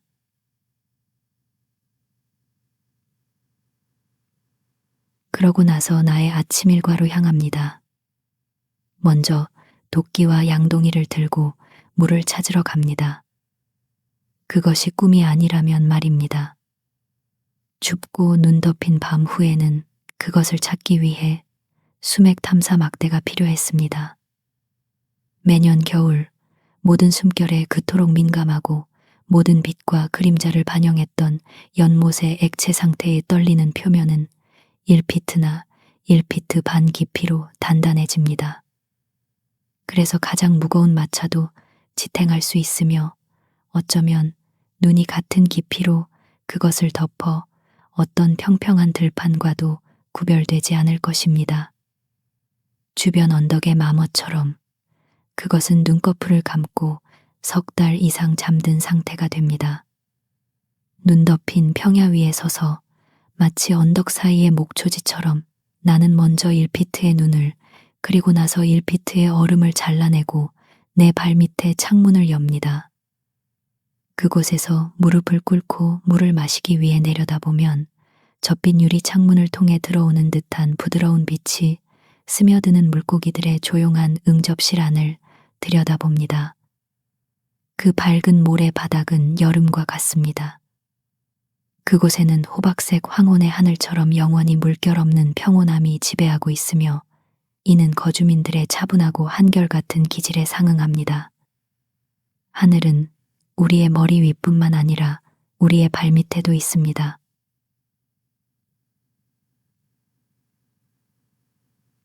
이른 아침 모든 것이 서리로 바삭할 때 사람들은 낚싯대와 소박한 점심을 들고 와서 눈 덮인 들판을 통해 그들의 가는 낚싯줄을 내려 창꼬치와 농어를 잡습니다. 야생적인 사람들로 본능적으로 그들의 마을 사람들과는 다른 방식과 다른 권위를 따르며 그들의 오고감으로 다른 곳에서는 찢어질 만한 마을들을 함께 꿰매어 줍니다. 그들은 해변의 마른 참나무 잎 위에 두꺼운 옷을 입고 앉아 점심을 먹는데 인공적인 것에 현명한 시민만큼이나 자연의 지식에 현명합니다. 그들은 책을 참고한 적이 없으며 그들이 행한 것보다 훨씬 적게 알고 말할 수 있습니다. 그들이 실천하는 것들은 아직 알려지지 않았다고 합니다. 여기에 다 자란 농어를 미끼로 창꼬치를 낚는 사람이 있습니다. 당신은 마치 그가 집에 여름을 가두어 두었거나 여름이 어디로 물러갔는지 아는 것처럼 그의 양동이를 경이롭게 여름 연못처럼 들여다봅니다. 세상에 그는 한겨울에 어떻게 이것들을 얻었을까요? 아, 그는 땅이 얼어붙은 후 썩은 통나무에서 벌레를 얻었고 그래서 그것들을 잡은 것입니다. 그의 삶 자체가 자연학자의 연구가 침투하는 것보다 더 깊은 자연 속에서 지나갑니다. 그 자신이 자연학자의 연구 대상입니다. 후자는 곤충을 찾기 위해 칼로 이끼와 나무 껍질을 부드럽게 들어 올립니다. 전자는 도끼로 통나무를 그 핵심까지 열어젖히고 이끼와 나무 껍질이 사방으로 날아갑니다. 그는 나무 껍질을 벗겨 생계를 유지합니다. 그런 사람에게는 낚시할 어떤 권리가 있으며 나는 자연이 그 안에서 실행되는 것을 보는 것을 사랑합니다. 농어는 벌레를 삼키고 창꼬치는 농어를 삼키고 어부는 창꼬치를 삼킵니다. 이처럼 존재의 규모에 있는 모든 틈새가 채워집니다.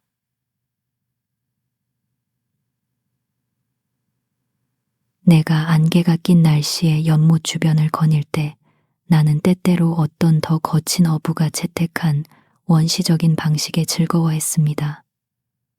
그는 아마도 얼음 위에 좁은 구멍들 위에 오리나무 가지들을 놓았을 것입니다. 그 구멍들은 4~5줌 간격이었고 물가에서도 같은 거리였습니다. 그리고 낚싯줄 끝을 막대기에 묶어 구멍으로 빨려 들어가는 것을 막고 느슨한 줄을 얼음이 1피트 이상 높이의 오리나무 잔가지 위로 통과시킨 다음 거기에 마른 참나무 잎을 묶어 그것이 아래로 당겨지면 입질이 왔음을 보여주도록 했습니다. 이 오리나무들은 연못을 반쯤 걸어갈 때 규칙적인 간격으로 안개를 뚫고 어렴풋이 나타났습니다.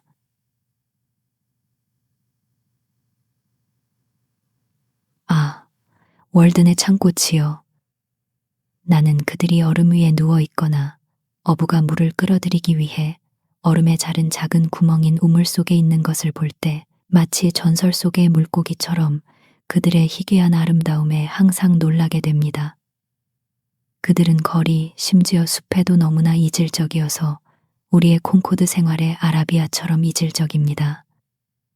그들은 우리의 거리에서 명성이 나팔처럼 울려 퍼지는 시체 같은 대구나 대구 속과 넓은 간격으로 분리되는 아주 눈부시고 초월적인 아름다움을 소유합니다.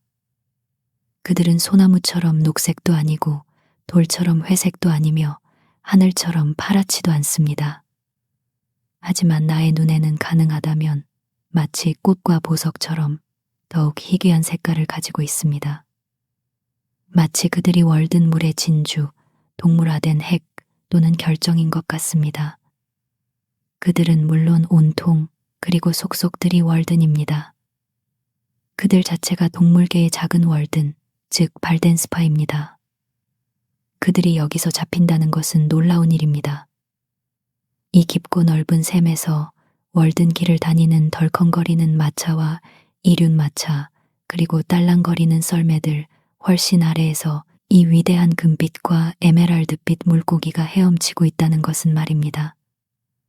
나는 어떤 시장에서도 그 종류를 우연히 본 적이 없습니다. 그곳에서 그것은 모든 눈의 길잡이 별이 될 것입니다. 그들은 경련적인 꿈틀거림 몇 번으로 쉽게 그들의 물의 영혼을 포기합니다.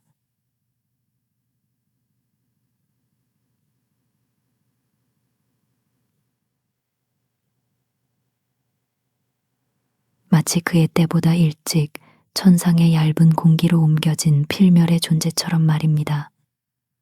내가 오랫동안 잃어버렸던 월든 호수의 바닥을 되찾고 싶었기 때문에 나는 46년 초에 얼음이 깨지기 전에 나침반과 줄자 그리고 측심줄로 그것을 주의 깊게 측량했습니다. 이 연못의 바닥 혹은 오히려 바닥이 없다는 것에 대해 많은 이야기들이 전해졌는데 그것들 자체는 확실히 근거가 없었습니다. 사람들이 직접 측심하는 수고를 들이지 않고 연못의 바닥 없음을 얼마나 오랫동안 믿을 수 있는지는 놀랍습니다. 나는 이 근방을 한 번 걷는 동안 그러한 바닥 없는 연못 두 곳을 방문했습니다. 많은 사람들은 월든이 지구의 반대편까지 닿아 있다고 믿었습니다. 오랫동안 얼음 위에 엎드려 환상적인 매개체를 통해 내려다보고 게다가 눈에 물기까지 머금고 가슴에 감기가 들까 두려워 성급한 결론을 내린 일부 사람들은 만약 그것을 몰고 갈 사람이 있다면 건초 한 짐이 들어갈 만한 거대한 구멍을 보았다고 했습니다. 이 지역에서 스틱스 강이 의심할 여지 없는 근원지이자 지옥의 입구라고 말입니다. 다른 사람들은 마을에서 56파운드 무게추와 1인치 밧줄 한 수레를 가지고 내려갔지만 여전히 바닥을 찾는 데 실패했습니다. 왜냐하면 56파운드 무게추가 가는 도중에 쉬고 있는 동안 그들은 그들의 진정으로 측정할 수 없는 놀라움에 대한 능력을 재려고 헛된 시도로 밧줄을 풀고 있었기 때문입니다. 하지만 나는 독자들에게 월든이 불합리한 깊이는 아니지만 비정상적인 깊이에 합리적으로 단단한 바닥을 가지고 있음을 확신시켜 드릴 수 있습니다. 나는 1.5파운드 무게의 돌과 대구 낚싯줄로 그것을 쉽게 측심할 수 있었고 물이 내 밑으로 들어와 나를 돕기 전에 훨씬 더 세게 당겨야 했기 때문에 돌이 바닥을 떠났을 때를 정확하게 알 수 있었습니다. 가장 깊은 곳은 정확히 102피트였으며 그 이후로 수위가 5피트 상승했으므로 107피트가 됩니다. 이것은 그렇게 작은 면적에 비해 놀라운 깊이입니다. 하지만 상상력은 단 1인치도 아낄 수 없습니다. 모든 연못이 얕다면 어떨까요? 그것이 사람들의 마음에 반작용하지 않겠습니까? 나는 이 연못이 하나의 상징을 위해 깊고 순수하게 만들어진 것에 감사합니다. 사람들이 무한함을 믿는 한 일부 연못은 바닥이 없을 것이라고 생각될 것입니다.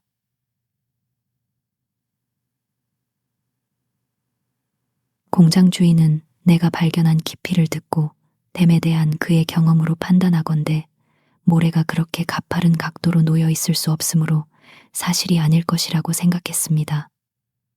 하지만 가장 깊은 연못들은 대부분이 추측하는 것만큼 그 면적에 비례하여 깊지 않으며 만약 물을 뺀다면 매우 놀라운 계곡을 남기지 않을 것입니다. 그들은 언덕 사이의 컵과 같지 않습니다. 왜냐하면 이 연못은 그 면적에 비해 매우 깊지만 그 중심을 수직으로 잘라보면 얕은 접시보다 더 깊지 않기 때문입니다.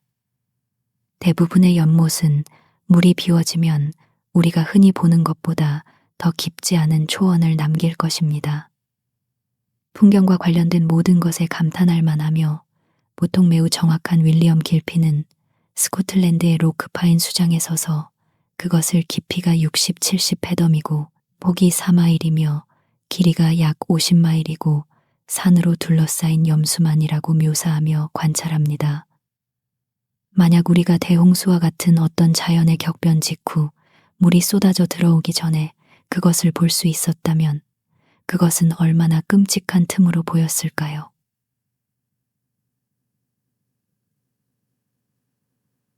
그 솟아오른 언덕들이 그토록 높이 솟아오르듯이 그토록 낮게 넓고 깊은 움푹 패인 바닥이 가라앉았으니 물을 담을 널찍한 침상이여.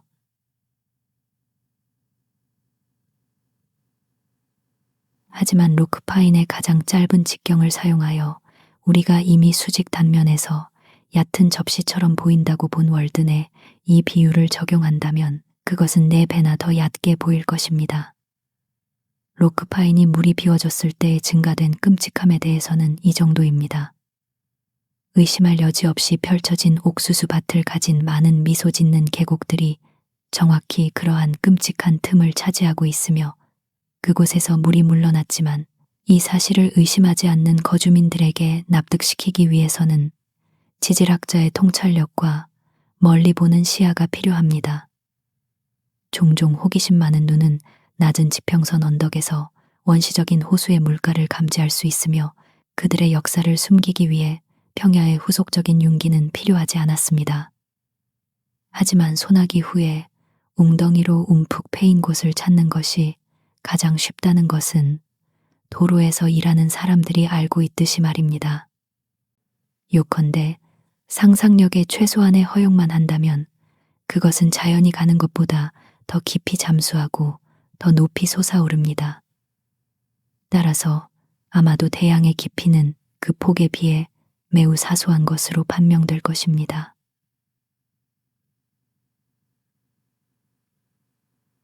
내가 얼음을 통해 측심했을 때 얼어붙지 않는 항구를 측량하는 것보다 바닥의 모양을 더 정확하게 결정할 수 있었고 나는 그 일반적인 규칙성에 놀랐습니다. 가장 깊은 부분은 태양, 바람, 쟁기에 노출된 거의 모든 들판보다 더 평평한 몇 에이커를 가지고 있습니다. 한 번은 임의로 선택된 선에서 깊이가 30줌 동안 1피트 이상 변하지 않았습니다. 그리고 일반적으로 중앙 근처에서는 어떤 방향으로든 100피트마다의 변화를 3, 4인치 이내로 미리 계산할 수 있었습니다. 일부 사람들은 이처럼 조용하고 모래가 많은 연못에도 깊고 위험한 구멍이 있다고 말하곤 합니다. 하지만 이러한 상황에서 물의 효과는 모든 불규칙성을 평탄하게 만드는 것입니다. 바닥의 규칙성과 물가 및 이웃 언덕의 범위와의 일치성은 너무나 완벽해서 멀리 떨어진 고지 연못을 가로질러 측심에서 스스로를 드러냈고 그 방향은 반대편 물가를 관찰함으로써 결정될 수 있었습니다. 곧은 사주가 되고 평야는 여울이 되며 계곡과 협곡은 깊은 물과 수로가 됩니다.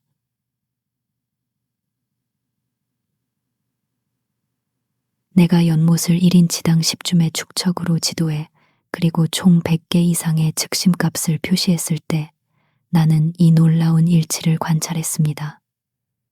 가장 깊은 깊이를 나타내는 숫자가 지도 중앙에 있는 것처럼 보인다는 것을 알아차린 후 나는 지도 위의 길이 방향으로 그리고 폭 방향으로 자를 놓았고 놀랍게도 연못의 윤곽이 규칙적이지 않고 극단적인 길이와 폭이만 안쪽을 측정하여 얻어졌음에도 불구하고 가장 긴 길이의 선이 가장 넓은 폭의 선과 정확히 가장 깊은 지점에서 교차한다는 것을 발견했습니다. 그리고 나는 스스로에게 말했습니다. 이 힌트가 연못이나 웅덩이뿐만 아니라 대양의 가장 깊은 부분으로도 우리를 안내할 수 있다는 것을 누가 알겠습니까? 계곡의 반대로 간주되는 산의 높이에 대한 규칙도 이것이 아닙니까? 우리는 언덕이 가장 좁은 부분에서 가장 높지 않다는 것을 알고 있습니다.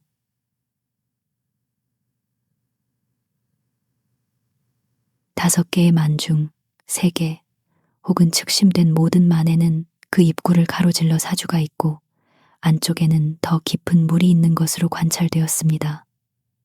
그래서 만은 수평적으로 뿐만 아니라 수직적으로도 땅 안의 물의 확장이 되는 경향이 있으며 분지 또는 독립적인 연못을 형성했고 두 고재 방향이 사주의 경로를 보여주었습니다. 해안가의 모든 항구 역시 그 입구의 사주를 가지고 있습니다.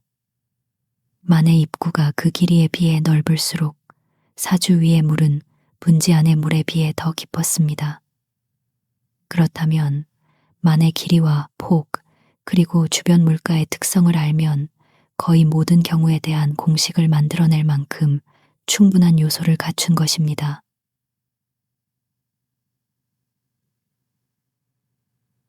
이러한 경험으로 표면의 윤곽과 물가의 특성만을 관찰하여 연못의 가장 깊은 지점을 얼마나 근접하게 추측할 수 있는지 알아보기 위해 나는 약 41에이커를 포함하고 이 연못처럼 섬이 없고 눈에 띄는 유입구나 유출구도 없는 화이트 연못의 평면도를 만들었습니다. 그리고 가장 넓은 폭의 선이 두 반대편 고지 서로 접근하고 두 반대편만이 물러나는 가장 좁은 폭의 선과 매우 가깝게 떨어졌기 때문에 나는 후자의 선에서 짧은 거리이지만 여전히 가장 긴 길이의 선 위에 있는 지점을 가장 깊은 곳으로 표시하기로 모험했습니다. 가장 깊은 부분은 내가 기울였던 방향으로 더 멀리 이 지점에서 100피트 이내에 있는 것으로 발견되었으며 단지 1피트 더 깊은, 즉 60피트였습니다. 물론 연못을 통과하는 시내나 연못 안의 섬은 문제를 훨씬 더 복잡하게 만들 것입니다.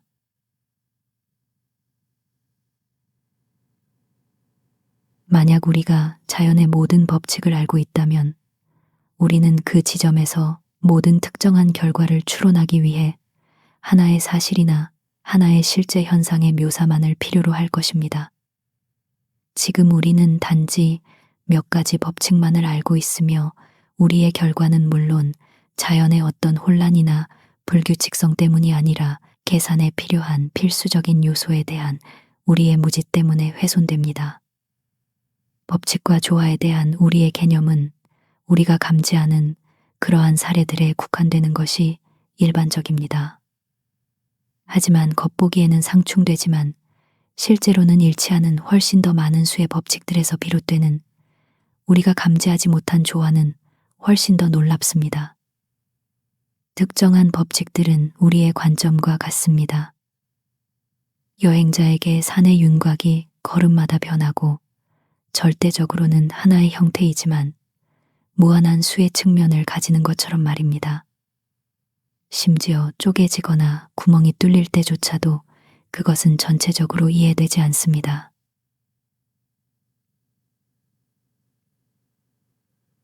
내가 연못에서 관찰한 것은 윤리학에서도 마찬가지로 진실입니다. 그것은 평균의 법칙입니다. 두 직경의 그러한 규칙은 우리를 시스템의 태양과 인간의 심장으로 안내할 뿐만 아니라 한 인간의 특정한 일상적인 행동과 삶의 파도의 총체를 그의 만과 후미를 통해 길이와 폭으로 선을 그립니다. 그리고 그것들이 교차하는 곳이 그의 성격의 높이 또는 깊이가 될 것입니다. 아마도 우리는 그의 물가가 어떤 경향을 가지고 있는지 그리고 그의 인접한 지역이나 환경만을 알면 그의 깊이와 숨겨진 바닥을 추론할 수 있을 것입니다. 만약 그가 산악적인 환경, 즉 그 봉우리가 그의 가슴을 덮고 반영하는 아킬레스의 물가에 둘러싸여 있다면 그것들은 그에게 상응하는 깊이를 암시합니다. 하지만 낮고 매끄러운 물가는 그가 그 면에서 얕다는 것을 증명합니다.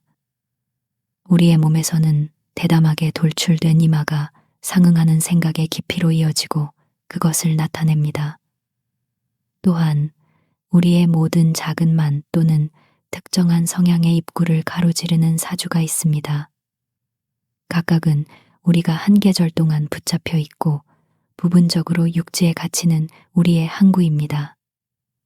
이러한 성향들은 보통 변덕스러운 것이 아니라 그 형태, 크기, 그리고 방향은 물가의 곳, 즉 융기의 고대 축에 의해 결정됩니다.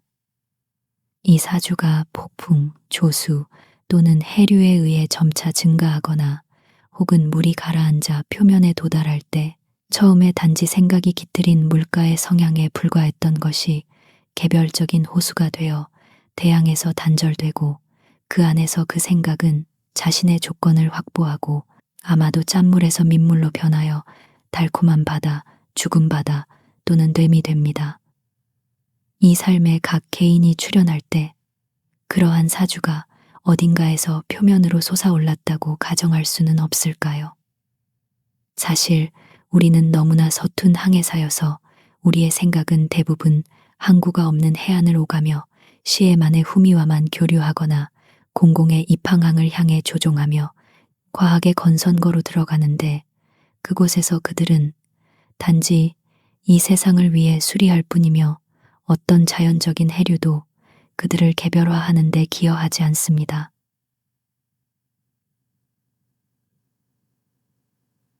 월든의 유입구나 유출구에 관해서는 나는 비와 눈, 그리고 증발 외에는 아무것도 발견하지 못했습니다. 비록 온도계와 줄로 그런 장소를 찾을 수 있을지라도 말입니다. 물이 연못으로 흐르는 곳은 여름에는 가장 차갑고 겨울에는 가장 따뜻할 것이기 때문입니다.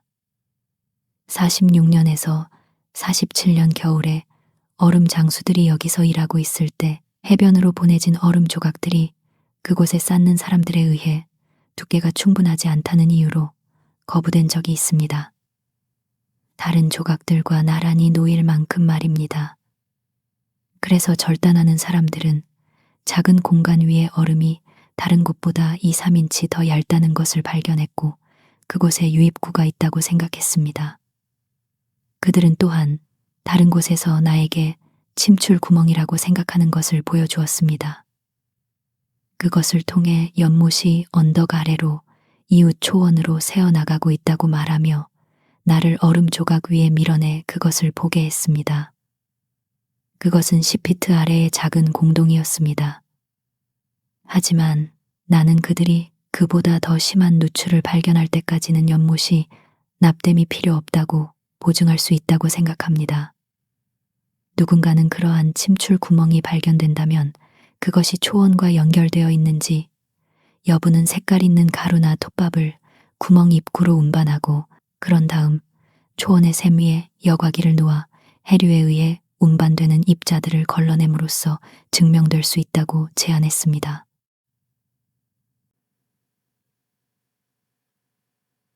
내가 측량하는 동안 16인치 두께의 얼음은 약간의 바람 아래에서 물처럼 물결쳤습니다. 얼음 위에서 수평계를 사용할 수 없다는 것은 잘 알려져 있습니다. 물가에서 일좀 떨어진 곳에서 땅 위의 수평계를 얼음 위의 눈금 스태프를 향해 겨냥하여 관찰했을 때 얼음이 물가에 단단히 붙어 있는 것처럼 보였음에도 불구하고 가장 큰 변동은 4분의 3인치였습니다. 중앙에서는 아마도 더 컸을 것입니다. 우리의 도구가 충분히 섬세하다면 우리는 지각의 물결을 감지할 수 있을지 누가 알겠습니까? 나의 수평계의 두 다리가 물가에 있고 세 번째 다리가 얼음 위에 있을 때, 그리고 시야를 후자 위로 겨냥했을 때 거의 무한소의 양만큼 얼음이 오르내리는 것이 연못 건너편 나무 위에서는 수피트의 차이를 만들었습니다. 내가 측심을 위해 구멍을 자르기 시작했을 때 깊은 눈 아래 얼음 위에는 3, 4인치 깊이의 물이 있었는데 눈이 얼음을 그만큼 가라앉혔기 때문입니다. 하지만 물은 즉시 이 구멍들로 흘러들어가기 시작했고 이틀 동안 계속해서 깊은 물줄기로 흘러나왔습니다. 이 물줄기는 사방의 얼음을 깎아냈고 연못의 표면을 건조시키는데 주요하지는 않더라도 본질적으로 기여했습니다. 물이 흘러 들어감에 따라 그것은 얼음을 들어올려 띄웠기 때문입니다. 이것은 마치 물을 빼내기 위해 배 밑바닥에 구멍을 뚫는 것과 다소 비슷했습니다. 그러한 구멍들이 얼어붙고 비가 내린 후 마침내 새로운 결빙이 모든 것을 덮는 신선하고 매끄러운 얼음을 형성할 때 그것은 내부적으로 어두운 모양으로 아름답게 얼룩덜룩해집니다. 그것은 거미줄과 다소 비슷하게 생겼는데 모든 방향에서 중앙으로 흐르는 물에 의해 깎인 수로 때문에 생성된 당신이 얼음 장미라고 부를 수 있는 것입니다. 때때로 얼음이 얕은 웅덩이로 덮여 있을 때 나는 나 자신의 이중 그림자를 보았습니다. 하나는 다른 하나의 머리 위에 서 있고 하나는 얼음 위에, 다른 하나는 나무나 언덕 비탈 위에 있었습니다.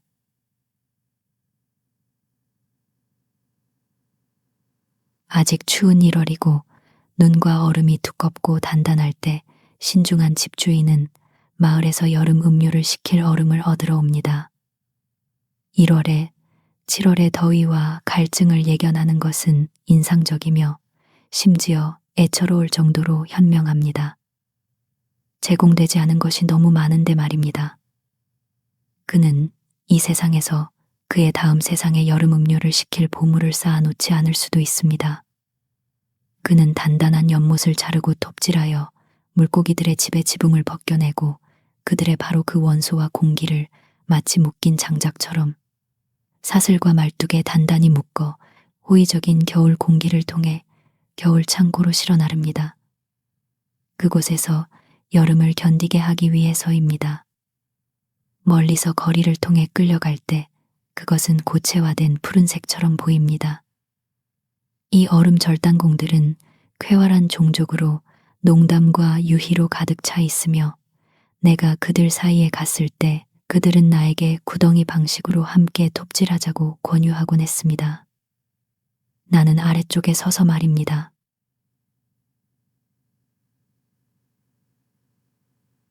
46년에서 47년 겨울에 하이퍼보리아 출신의 100명의 사람들이 어느 날 아침 우리의 연못 위로 들이닥쳤습니다. 많은 짐수레에 보기 흉한 농기구들, 썰매, 쟁기, 파종기, 잔디칼, 삽, 톱, 갈퀴를 가지고 왔고 각 사람은 이중 끝창이 달린 장대로 무장하고 있었습니다. 그것은 뉴잉글랜드 농부나 경작자 잡지에는 묘사되지 않은 종류였습니다. 나는 그들이 겨울 호밀 작물이나 아이슬란드에서 최근에 도입된 다른 종류의 곡물을 심으러 왔는지 알지 못했습니다. 걸음이 보이지 않았기 때문에 나는 그들이 내가 했던 것처럼 땅을 겉만 훑으려고 왔다고 판단했습니다. 땅이 깊고 오랫동안 휴경 상태였다고 생각하면서 말입니다.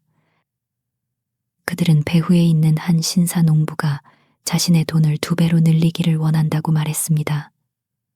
내가 알기로는 이미 50만 달러에 달하는 금액이었습니다. 하지만 그의 달러 하나하나를 다른 달러로 덮기 위해 그는 혹독한 겨울 한가운데서 월든 연못의 유일한 외투, 아니 피부, 그 자체를 벗겨냈습니다. 그들은 즉시 쟁기질하고 썰애질하고 롤러질하고 밭고랑을 만들며 마치 이것을 모범 농장으로 만들려는 듯 놀라운 질서 속에서 일에 착수했습니다. 하지만 내가 그들이 밭고랑에 어떤 종류의 씨앗을 떨어뜨리는지 주의 깊게 살펴보고 있을 때 내 옆에 일단의 사람들이 갑자기 특이한 당김과 함께 본래의 흙 자체를 모래, 아니 물까지 매우 샘이 많은 흙이었기 때문에 파헤치기 시작했습니다. 그곳에 있는 모든 단단한 땅이었습니다. 그리고 그것을 썰매에 실어 운반했습니다. 그때 나는 그들이 어찌 이 탄을 채취하고 있음이 틀림없다고 추측했습니다.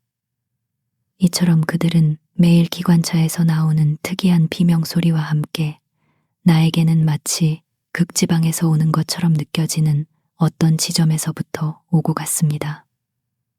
북극의 눈새 때처럼 말입니다. 하지만 때때로 스쿼우 월드는 복수를 했습니다. 그의 팀 뒤를 걷던 고용된 사람이 땅의 틈을 통해 타르타로스 쪽으로 미끄러져 들어갔습니다. 그러자 이전에 그토록 용감했던 그는 갑자기 9분의 1의 인간에 불과하게 되었고 그의 동물적인 열을 거의 포기했으며 나의 집으로 피신한 것을 기뻐했고 난로에 어떤 덕이 있음을 인정했습니다. 혹은 때때로 얼어붙은 흙이 쟁기 보습에서 강철 조각을 떼어냈고 쟁기가 밭고랑에 박혀 잘라내야 했습니다.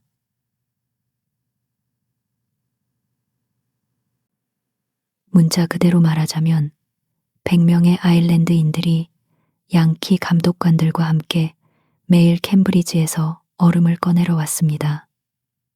그들은 묘사할 필요가 없을 정도로 잘 알려진 방법으로 그것을 조각으로 나누었고 이것들은 썰매로 물가로 옮겨져 갈고리와 도르래를 말이 작동시키는 방식으로 얼음 플랫폼 위로 신속하게 끌어올려졌습니다. 마치 수많은 밀가루통처럼 쌓아 올려졌고 구름을 뚫도록 설계된 오벨리스크의 단단한 기초를 형성하는 것처럼 나란히 줄 위에 줄로 고르게 배치되었습니다. 그들은 나에게 좋은 날에는 1000톤을 꺼낼 수 있었고 이는 약 1에이커의 수확량이라고 말했습니다. 썰매가 같은 길을 지나가면서 땅에 생기는 것처럼 얼음에도 깊은 바퀴 자국과 요람 구멍이 생겼습니다. 그리고 말들은 예외 없이 양동이처럼 파낸 얼음 조각에서 그들의 귀리를 먹었습니다. 그들은 이 조각들을 한쪽에 35피트 높이로 그리고 6, 7줌 너비의 사각형으로 야외에 쌓아 올렸습니다. 공기를 차단하기 위해 바깥층 사이에 건초를 넣었습니다.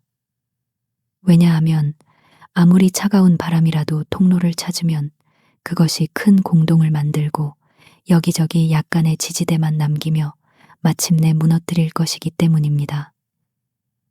처음에는 거대한 푸른 요새나 바랄라처럼 보였습니다. 하지만 그들이 거친 초원 건초를 틈새에 채워 넣기 시작하고 이것이 서리와 고드름으로 덮였을 때 그것은 숭고한 이끼 낀 유적처럼 보였습니다.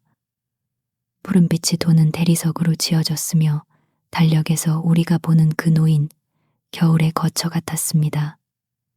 마치 그가 우리와 함께 여름을 보내려는 계획이라도 가진 것처럼 말입니다. 그들은 이것의 25% 미만만이 목적지에 도달할 것이며 2, 3%는 기차에서 낭비될 것이라고 계산했습니다. 그러나 이 더미의 훨씬 더 많은 부분이 의도했던 것과는 다른 운명을 가졌습니다. 얼음이 예상했던 것만큼 잘 유지되지 않았기 때문이거나 평소보다 더 많은 공기를 포함했기 때문 혹은 다른 이유 때문이든 그것은 결코 시장에 가지 못했습니다. 46년에서 47년 겨울에 만들어졌고 1만 톤으로 추정되었던 이 더미는 마침내 건초와 널빤지로 덮였습니다. 그리고 그 다음 7월에 지붕이 벗겨지고 일부가 운반되었지만 나머지는 태양에 노출된 채 남아 있었고 그 다음 겨울을 넘어 1848년 9월까지 완전히 녹지 않았습니다. 이처럼 연못은 그 대부분을 되찾았습니다.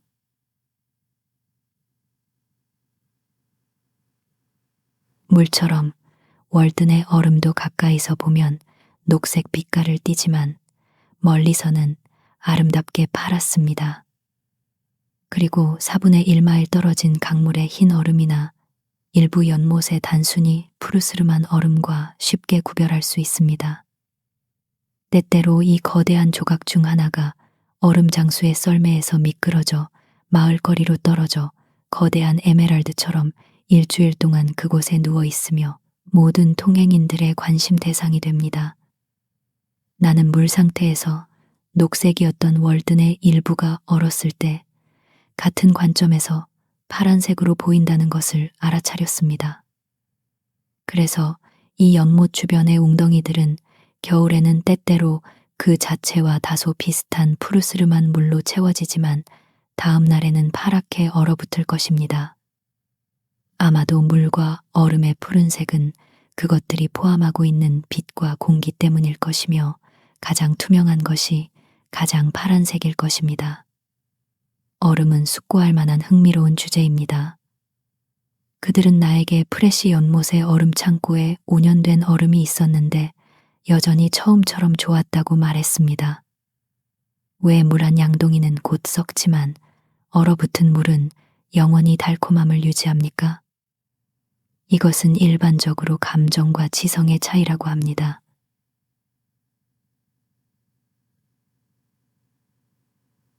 이처럼 나는 16일 동안 나의 창문에서 100명의 사람들이 바쁜 농부들처럼 일하는 것을 보았습니다. 마차와 말, 그리고 겉보기에는 모든 농기구를 가지고 말입니다. 이것은 우리가 달력의 첫 페이지에서 보는 것과 같은 그림이었습니다. 그리고 내가 밖을 내다볼 때마다 나는 종달새와 주수꾼들의 우 하나씩 뿌리는 자의 비유 등을 상기했습니다. 그리고 이제 그들은 모두 사라졌고 30일 후에는 아마도 나는 같은 창문에서 순수한 바다, 녹색 월든물을 바라보며 구름과 나무들을 반영하고 고독 속에서 그 증발을 내뿜을 것이며 사람이 거기에 서 있었다는 흔적은 보이지 않을 것입니다. 아마도 나는 고독한 큰 논병아리가 잠수하며 깃털을 다듬을 때 웃는 소리를 듣거나 외로운 어부가 그의 배에서 마치 떠다니는 잎사귀처럼 최근에 100명의 사람들이 안전하게 일했던 그 물결 속에서 자신의 모습을 반영하는 것을 볼 것입니다.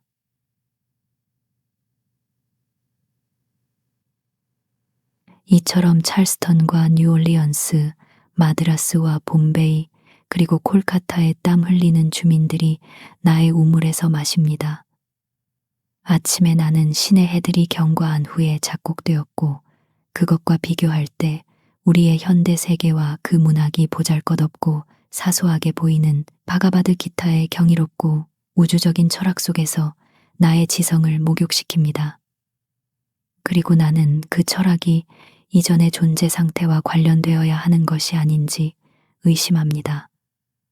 그 숭고함이 우리의 개념과 너무 멀리 떨어져 있기 때문입니다. 나는 책을 내려놓고 물을 얻기 위해 나의 우물로 갑니다. 그리고 보십시오. 그곳에서 나는 브라만과 비슈누와 인드라의 사제인 브라민의 하인을 만납니다. 그는 여전히 겐지스강의 그의 사원에서 배달을 읽거나 빵 부스러기와 물 주전자를 가지고 나무 밑에 거주합니다. 나는 그의 주인을 위해 물을 기르러 온 그의 하인을 만납니다. 그리고 우리의 양동이는 말하자면 같은 우물 속에서 서로 부딪힙니다. 순수한 월든 물은 겐지스 강의 신성한 물과 섞입니다. 호의적인 바람과 함께 그것은 전설적인 아틀란티스와 헤스페리데스 섬의 털을 지나 휩쓸려가고 한노의 주황을 만들며 테르나테와 티도레 그리고 페르시아만의 입구를 떠다니다가 인도양의 열대 폭풍 속에서 녹아 알렉산더가 이름만을 들었던 항구에 상륙합니다.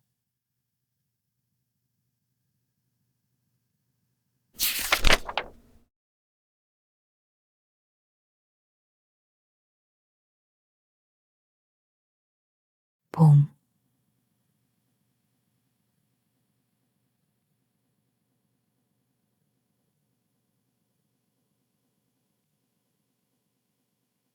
얼음 절단공들이 넓은 구역을 개방하는 것은 보통 연못이 더 일찍 깨지게 합니다.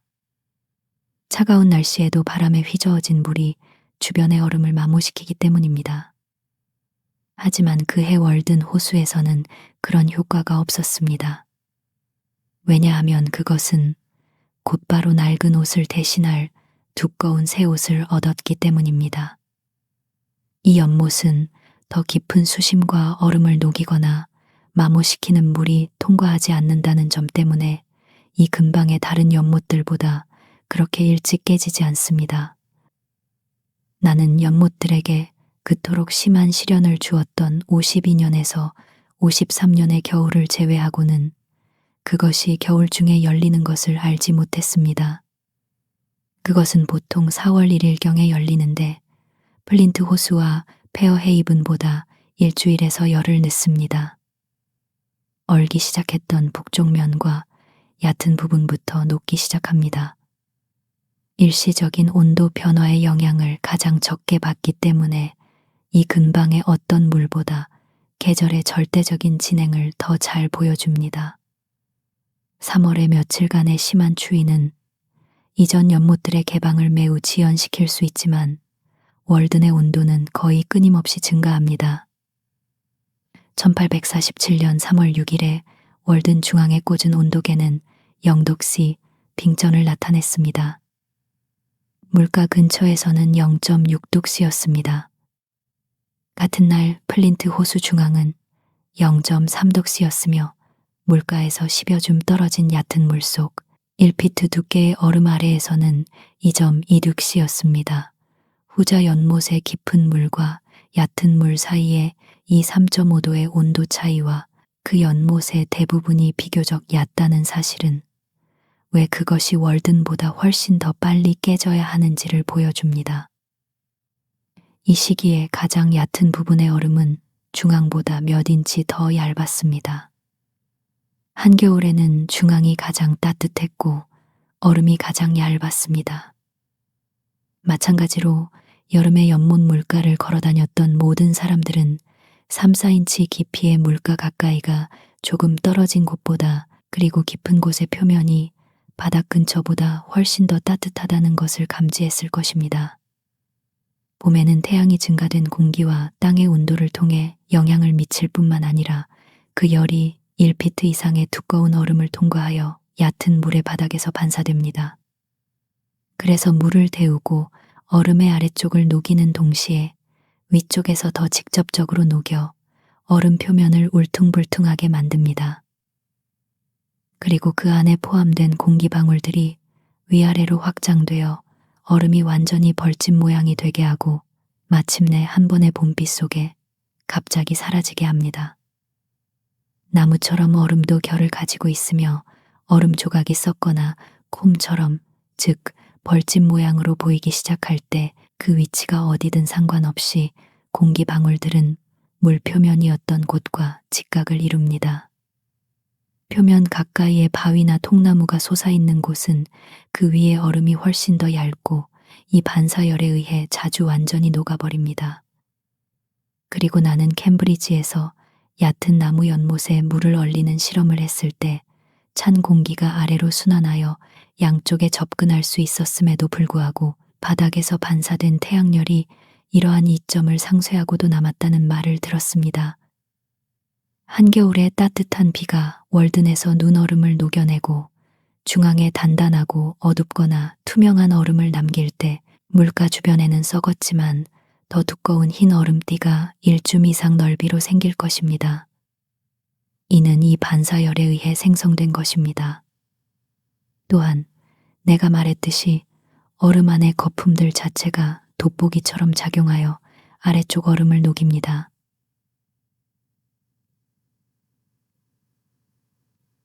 연못에서는 일련의 현상이 매일 작은 규모로 일어납니다.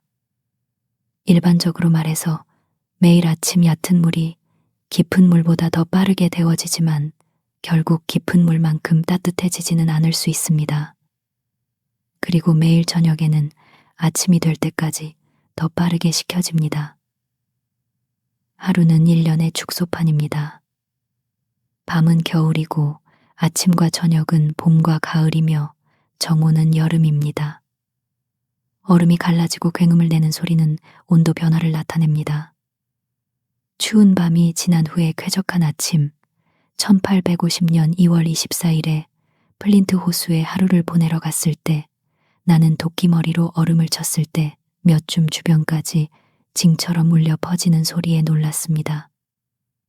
마치 단단히 맨 북 가죽을 친 것 같았습니다. 연못은 해가 뜬 지 약 1시간 후에 굉음을 내기 시작했습니다. 언덕 너머에서 비스듬히 비치는 태양 광선의 영향을 느꼈을 때 그것은 잠에서 깨어나는 사람처럼 점차 증가하는 소란과 함께 몸을 쭉 펴고 하품했으며 이 소란은 3, 4시간 동안 계속되었습니다. 그것은 정오의 짧은 시에스타를 취했고 해가 그 영향을 거둘 무렵에 다시 한번 굉음을 냈습니다. 날씨가 적절한 단계에 있을 때 연못은 매우 규칙적으로 저녁 대포를 발사합니다. 하지만 한낮에는 균열로 가득 차 있고 공기 역시 덜 탄력이 있었기 때문에 그것은 완전히 공명을 잃었고 아마도 그때는 물고기나 사양쥐도 그것에 대한 충격으로 기절하지 않았을 것입니다. 어부들은 연못의 천둥 소리가 물고기를 놀라게 하고 입질을 막는다고 말합니다. 연못이 매일 저녁 천둥 소리를 내는 것은 아니며 나는 언제 그 천둥 소리를 예상해야 할지 확실히 알 수 없습니다. 하지만 내가 날씨의 차이를 감지하지 못하더라도 연못은 감지합니다.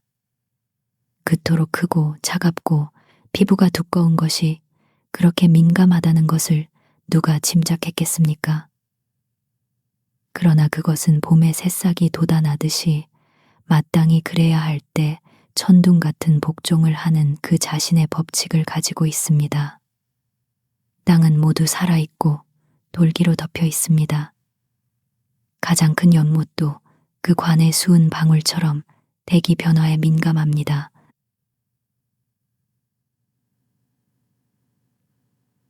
숲으로 와서 살았던 한 가지 매력은 봄이 오는 것을 볼 수 있는 여가와 기회를 갖는 것이었습니다.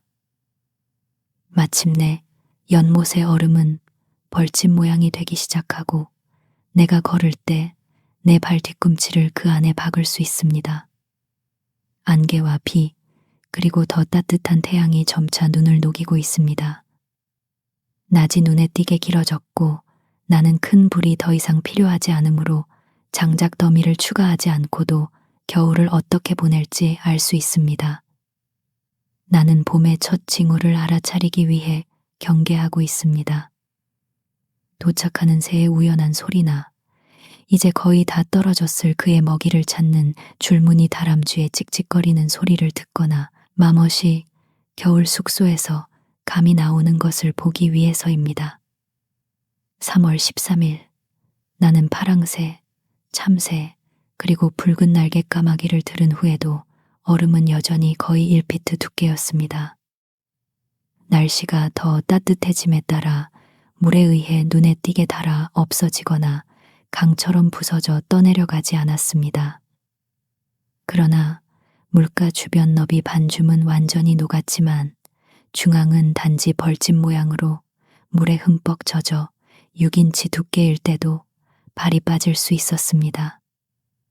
하지만 다음 날 저녁, 아마도 따뜻한 비가 내리고 안개가 뒤따른 후에는 그것이 완전히 사라져 버렸을 것입니다. 모두 안개와 함께 사라졌고 마법에 걸려 사라진 것입니다. 어느 해에는 나는 그것이 완전히 사라지기 불과 5일 전에 중앙을 가로질러 걸었습니다. 1845년의 월드는 4월 1일에 처음으로 완전히 열렸고 46년에는 3월 25일에, 47년에는 4월 8일에, 51년에는 3월 28일에, 52년에는 4월 18일에, 53년에는 3월 23일에, 54년에는 4월 7일경에 열렸습니다.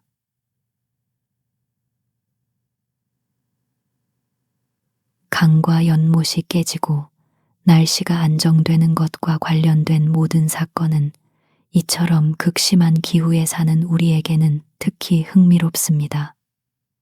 더 따뜻한 날이 오면 강 근처에 사는 사람들은 밤의 얼음이 포병 소리처럼 큰 놀라운 소리와 함께 갈라지는 소리를 듣습니다. 마치 그 얼음 족쇄가 끝에서 끝까지 찢어지는 것처럼 말입니다. 그리고 며칠 안에 그것이 빠르게 나가는 것을 봅니다. 이처럼 악어도 땅의 흔들림과 함께 진흙 속에서 나옵니다. 자연을 면밀히 관찰해온 한 노인이 있습니다. 그는 마치 자신이 어렸을 때 자연이 조선소에 올려졌고 그가 용고를 놓는 것을 도왔던 것처럼 자연의 모든 작용에 관하여 철저하게 현명해 보입니다. 그는 무두셀라의 나이까지 산다 해도 더 이상의 자연 지식을 얻기 어려울 사람입니다. 나는 그가 자연의 어떤 작용에 대해 놀라움을 표현하는 것을 듣고 놀랐습니다. 왜냐하면 그들 사이에 비밀이 없다고 생각했기 때문입니다. 그가 어느 봄날 총과 배를 가지고 오리 사냥을 하러 나갔다고 나에게 말했습니다. 초원에는 여전히 얼음이 있었지만 강에서는 모두 나갔고 그는 자신이 살던 서드버리에서부터 페어헤이븐 연못까지 아무 방해 없이 내려갔습니다. 그런데 연못이 예상외로 대부분 단단한 얼음 들판으로 덮여 있다는 것을 발견했습니다.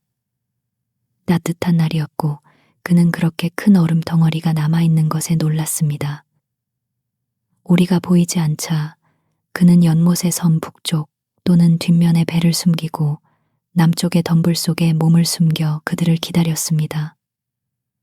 얼음은 물가에서 3, 4줌 너비로 녹아 있었고 그 안에는 오리들이 좋아하는 진흙 바닥을 가진 부드럽고 따뜻한 물이 있었습니다. 그리고 그는 곧 우리 몇 마리가 올 것 같다고 생각했습니다. 그가 약 1시간 동안 그곳에 가만히 누워있자 그는 낮고 겉보기에는 매우 먼 소리를 들었습니다.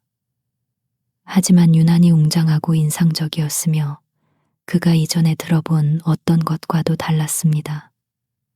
마치 보편적이고 기억할 만한 끝을 가질 것처럼 점차 부풀어 오르고 커졌습니다. 그것은 그에게 갑자기 떼지어 내려오는 거대한 새들의 소리처럼 느껴지는 침울한 돌진과 굉음이었습니다.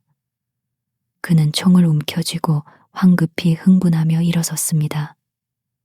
하지만 그는 놀랍게도 그가 누워있는 동안 얼음 전체가 움직이기 시작하여 물가로 표류해왔고 그가 들었던 소리는 얼음 가장자리가 물가를 긁는 소리였다는 것을 발견했습니다.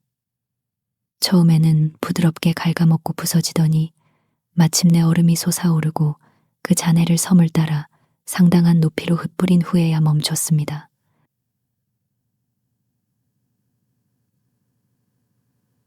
마침내 태양 광선이 적절한 각도에 도달하고 따뜻한 바람이 안개와 비를 불어올려 눈둔덕을 녹입니다. 그리고 안개를 흩뿌리는 태양은 붉은 갈색과 흰색이 뒤섞인 풍경 위로 향을 피우며 미소 짓습니다. 여행자는 그 사이를 작은 섬에서 작은 섬으로 길을 찾아갑니다. 겨울의 피로 채워진 1000개의 딸랑거리는 작은 개울과 시냇물의 음악에 의해 기운을 얻습니다.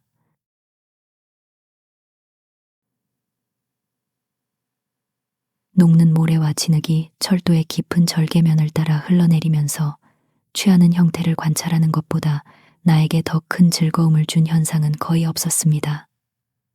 철도가 발명된 이후 적절한 재료가 새로 노출된 제방의 수가 크게 증가했음에도 불구하고 그렇게 큰 규모로는 흔하지 않은 현상입니다. 그 재료는 모든 정도의 고운 입자와 다양한 풍부한 색깔의 모래였는데 일반적으로 약간의 진흙과 섞여 있었습니다. 봄에 서리가 풀리거나 심지어 겨울의 해빙기에도 모래는 용암처럼 경사면을 따라 흘러내리기 시작합니다. 때로는 눈을 뚫고 터져나와 이전에 모래가 보이지 않던 곳을 넘쳐 흐릅니다. 무수히 많은 작은 물줄기들이 서로 겹치고 엮이면서 해류의 법칙의 절반과 식물의 법칙의 절반을 따르는 일종의 혼성적인 산물을 보여줍니다. 그것이 흐르면서 수액이 많은 잎이나 덩굴의 형태를 취하며 깊이가 1피트 이상 되는 펄프 같은 물보라 더미를 만듭니다. 당신이 그것들을 내려다보면 일부 지이류의 톱니 모양, 열편 모양, 그리고 겹쳐진 균체를 닮았습니다. 혹은 당신은 산호, 표범발이나 새발, 뇌나페, 내장, 그리고 온갖 종류의 배설물을 떠올릴 수 있습니다. 그것은 진정으로 기괴한 식물이며 그 형태와 색깔은 청동에서 모방되는 것을 우리가 봅니다. 아칸소스, 치커리, 담쟁이 덩굴, 포도 덩굴 또는 어떤 식물의 잎보다 더 고대적이고 전형적인 일종의 건축적인 잎 장식입니다. 아마도 어떤 상황에서는 미래의 지질학자들에게 수수께끼가 될 운명일 것입니다. 전체 절개면은 마치 그 종유석이 빛에 노출된 동굴인 것처럼 나에게 깊은 인상을 주었습니다. 모래의 다양한 색조는 놀랍도록 풍부하고 즐거우며 다양한 철 색깔, 갈색, 회색, 노란빛, 그리고 붉은 빛을 포괄합니다. 흘러내리는 덩어리가 제방 아래의 배수로에 도달하면 그것은 더 평평하게 가닥으로 퍼져나가고 개별적인 물줄기들은 반원통형의 형태를 잃고 점차 더 평평하고 넓어지며 더 습해짐에 따라 서로 합쳐져 거의 평평한 모래를 형성합니다. 그 모래는 여전히 다양하고 아름답게 음영이 져 있지만 그 안에서 당신은 원래의 식물 형태의 흔적을 추적할 수 있습니다.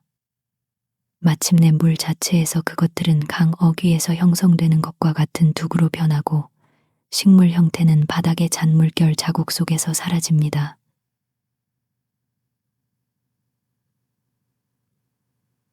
높이가 20피트에서 40피트에 달하는 전체 제방은 때때로 이러한 종류의 잎장식 또는 모래 파열의 덩어리로 덮여 있는데 한쪽 또는 양쪽으로 4분의 1마일 동안 이어지며 이는 하루 봄날의 산물입니다. 이 모래잎 장식을 놀랍게 만드는 것은 이처럼 갑자기 존재하게 된다는 것입니다. 나는 한쪽에는 움직이지 않는 제방 태양은 한쪽 면에 먼저 작용하기 때문입니다. 이 있고 다른 한쪽에는 1시간 만에 창조된 이 무성한 잎 장식이 있는 것을 볼 때 나는 마치 세상을 만들고 나를 만든 예술가의 실험실에 독특한 의미로 서 있는 것처럼 감동했습니다. 그가 여전히 이 제방에서 일하고 넘치는 에너지로 그의 신선한 디자인을 흩뿌리고 있는 곳에 온 것입니다. 나는 지구의 생명줄에 더 가까워진 것처럼 느낍니다. 이 모래 범람은 동물 몸의 생명줄과 같은 잎 모양의 덩어리이기 때문입니다. 당신은 이처럼 바로 모래 속에서 식물 잎의 예측을 발견합니다. 땅이 밖으로 잎으로 자신을 표현하는 것은 놀랄 일이 아닙니다. 그것이 안으로, 그 생각으로 그토록 고심하기 때문입니다. 원자들은 이미 이 법칙을 배웠고 그것으로 임신되어 있습니다. 위에 드리워진 잎은 여기서 자신의 원형을 봅니다. 내부적으로든 지구에서든 동물 몸에서든 그것은 축축하고 두꺼운 잎 모양의 조각입니다. 이 단어는 특히 간과 폐 및 지방의 잎에 적용됩니다. 외부적으로는 마르고 얇은 잎입니다. 마치 F와 V가 압축되고 건조된 B인 것처럼 말입니다. 로브의 어근은 LB입니다. 액체인 L이 뒤에서 밀어붙이는 B의 부드러운 덩어리입니다. 글로빈 GLDB에서는 후드 음지가 목구멍의 용량이라는 의미를 더합니다. 새의 깃털과 날개는 훨씬 더 마르고 얇은 잎입니다. 이처럼 당신은 땅속의 덩어리 같은 애벌레에서 공기 같고 펄럭이는 나비로 나아갑니다. 바로 그 지구는 끊임없이 스스로를 초월하고 번역하며 그 궤도에서 날개 달린 존재가 됩니다. 심지어 얼음도 섬세한 수정잎으로 시작합니다. 마치 물풀의 잎모양의 잎이 물거울 위에 각인을 남긴 틀 속으로 흘러들어간 것처럼 말입니다. 나무 전체 자체가 단지 하나의 잎이며 강들은 그 펄프가 그 사이에 있는 흙이고 마을과 도시들은 그 겨드랑이 속의 곤충의 알인 더욱 광대한 잎입니다.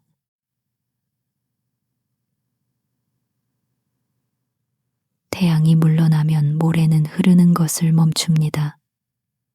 하지만 아침에는 물줄기들이 다시 시작하여 무수히 많은 다른 것들로 가지를 치고 또다시 가지를 칠 것입니다. 당신은 여기서 아마도 혈관이 어떻게 형성되는지 볼 수 있을 것입니다. 자세히 보면 해빙되는 덩어리에서 먼저 부드러워진 모래의 물줄기가 손가락 끝처럼 물방울 모양의 끝을 가지고 앞으로 밀고 나옵니다. 그것은 서서히 그리고 맹목적으로 아래쪽으로 길을 더듬습니다. 그러다가 마침내 태양이 더 높아짐에 따라 더 많은 열과 습기가 생기면서 가장 불활성적인 것조차 복종하는 법칙에 순종하려는 노력 속에서 가장 유동적인 부분이 후자로부터 분리되어 그 안에 구불구불한 수로 또는 동맥을 스스로 형성합니다. 그 안에는 은빛 작은 물줄기가 펄프 같은 잎이나 가지의 한 단계에서 다른 단계로 번개처럼 번쩍이며 이따금 모래 속으로 삼켜지는 것이 보입니다. 모래가 흐르면서 얼마나 빠르게 그러면서도 완벽하게 스스로 조직화하는지 놀랍습니다. 그 덩어리가 제공하는 최고의 재료를 사용하여 수로의 날카로운 모서리를 형성합니다. 이러한 것들이 강의 근원입니다. 물이 퇴적하는 규산질 물질에는 아마도 골격계가 있고 더 고운 흙과 유기물에는 살의 섬유 또는 세포 조직이 있을 것입니다. 인간은 단지 녹고 있는 진흙 덩어리가 아닙니까? 인간 손가락의 둥근 부분은 응고된 물방울에 불과합니다. 손가락과 발가락은 몸에 해빙되는 덩어리에서 그 범위까지 흘러나옵니다. 더 온화한 하늘 아래에서 인체가 어디까지 확장되고 흘러나갈지 누가 알겠습니까?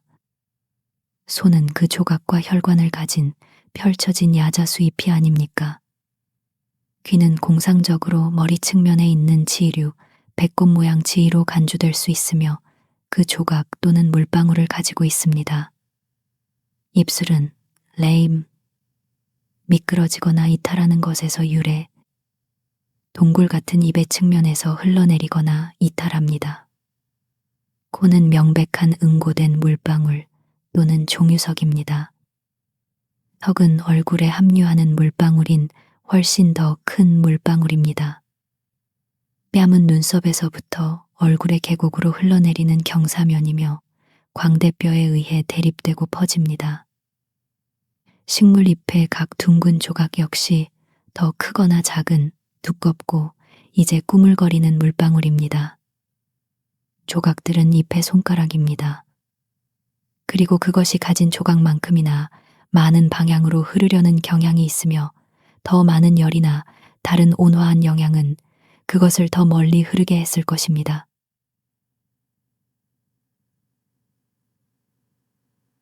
이처럼 이 하나의 언덕 비탈이 자연의 모든 작용의 원리를 설명하는 것 같았습니다. 이 지구의 창조주는 단지 잎을 특허낸 것입니다. 어떤 샹폴리옹이 우리를 위해 이 상형 문자를 해독하여 우리가 마침내 새로운 장을 넘길 수 있을까요? 이 현상은 포도원의 무성함과 비옥함보다 나에게 더 활력을 줍니다. 사실 그것은 그 성격상 다소 배설물적인 것이며 마치 지구가 뒤집혀서 나온 것처럼 간, 허파, 내장의 더미에는 끝이 없습니다.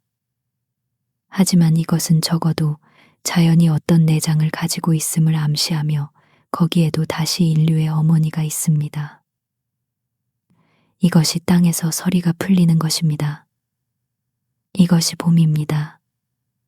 그것은 신화가 규칙적인 시보다 앞서듯이 푸르고 꽃피는 봄보다 앞섭니다.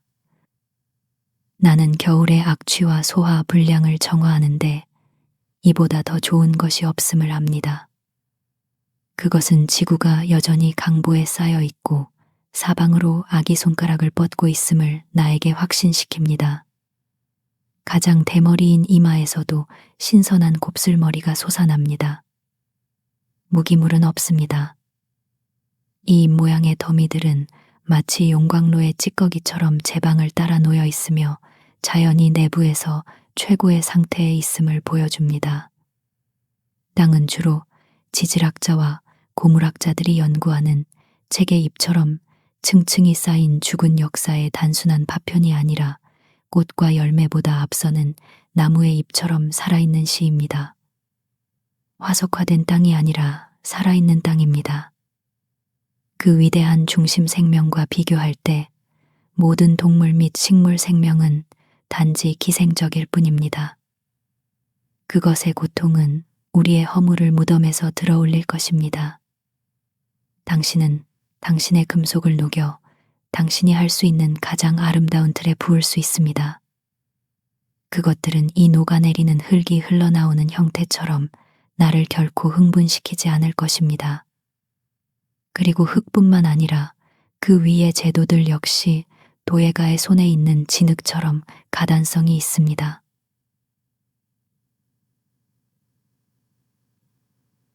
머지않아 이 제방뿐만 아니라 모든 언덕과 평야 그리고 모든 움푹한 곳에서 서리는 마치 굴에서 나오는 잠자던 네 발 달린 동물처럼 땅에서 풀려나 음악과 함께 바다를 찾거나 구름 속에서 다른 기후로 이주합니다.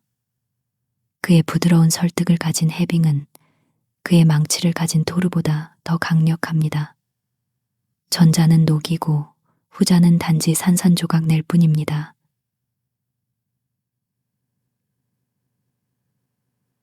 땅에 부분적으로 눈이 없을 때, 그리고 며칠의 따뜻한 날이 그 표면을 다소 말렸을 때 막 솟아나는 어린애의 첫 부드러운 징후를 겨울을 견뎌낸 시든 식물의 장엄한 아름다움과 비교하는 것은 즐거웠습니다. 쑥부쟁이, 골든로드, 피뉘드, 그리고 우아한 야생풀은 여름에서보다 훨씬 더 분명하고 흥미로웠는데 마치 그때까지는 그들의 아름다움이 익지 않은 것 같았습니다. 심지어 송풀, 부들, 잔대, 존스워트, 딱지풀, 쉬땅나무, 그리고 다른 강한 줄기 식물들, 즉 가장 이른 새들을 접대하는 고갈되지 않은 곡창들, 적어도 수절한 자연이 입는 품이 있는 잡초들, 또 마찬가지였습니다. 나는 특히 울풀의 굽은 다발 모양의 꼭대기에 매료됩니다. 그것은 우리의 겨울 기억에 여름을 되돌려주고 예술이 복사하기를 좋아하는 형태들 중 하나이며 식물계에서는 이미 인간의 마음속에 있는 유형과 천문학이 가지는 것과 같은 관계를 가집니다. 그것은 그리스나 이집트보다 더 오래된 고풍스러운 양식입니다. 겨울의 많은 현상들은 형언할 수 없는 부드러움과 깨지기 쉬운 섬세함을 암시합니다. 우리는 이 왕이 거칠고 소란스러운 복근으로 묘사되는 것을 듣는 데 익숙합니다.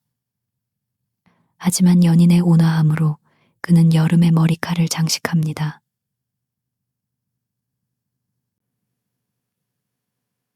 봄이 다가올 때 붉은 다람쥐들은 한 번에 2마리씩 나의 집 밑으로 들어와 내가 읽거나 글을 쓰고 있는 동안 나의 발밑에서 이전에 들어본 적 없는 가장 기묘한 킬킬거리는 소리와 찍찍거리는 소리, 그리고 목소리의 피루엣과 꿀꺽거리는 소리를 냈습니다.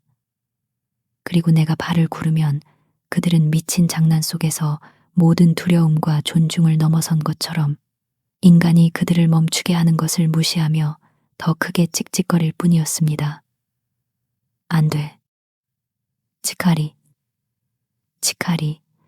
그들은 나의 주장에 완전히 귀를 닫았거나 그 힘을 인식하지 못했으며 저항할 수 없는 비난의 가락에 빠져들었습니다.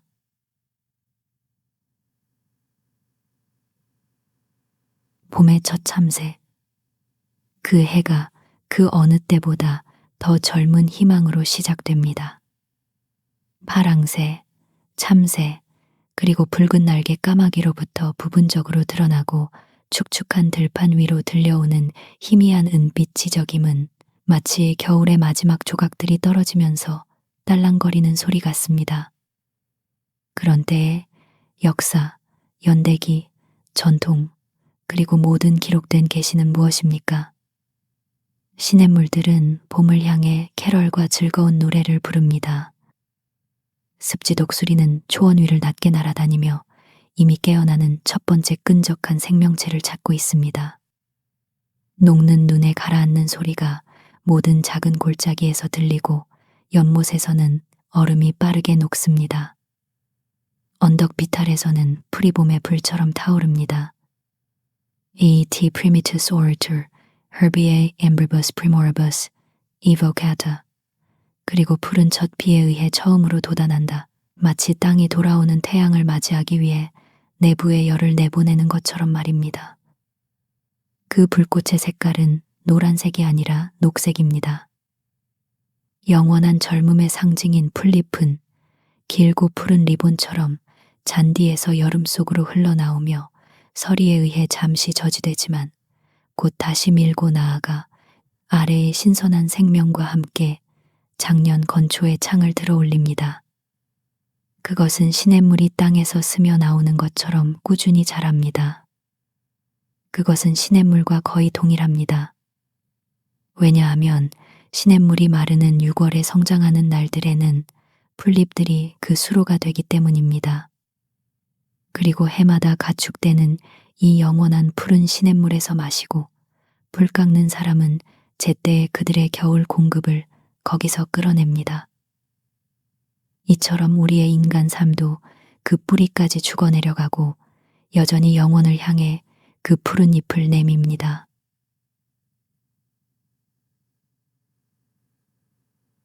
월든이 빠르게 녹고 있습니다.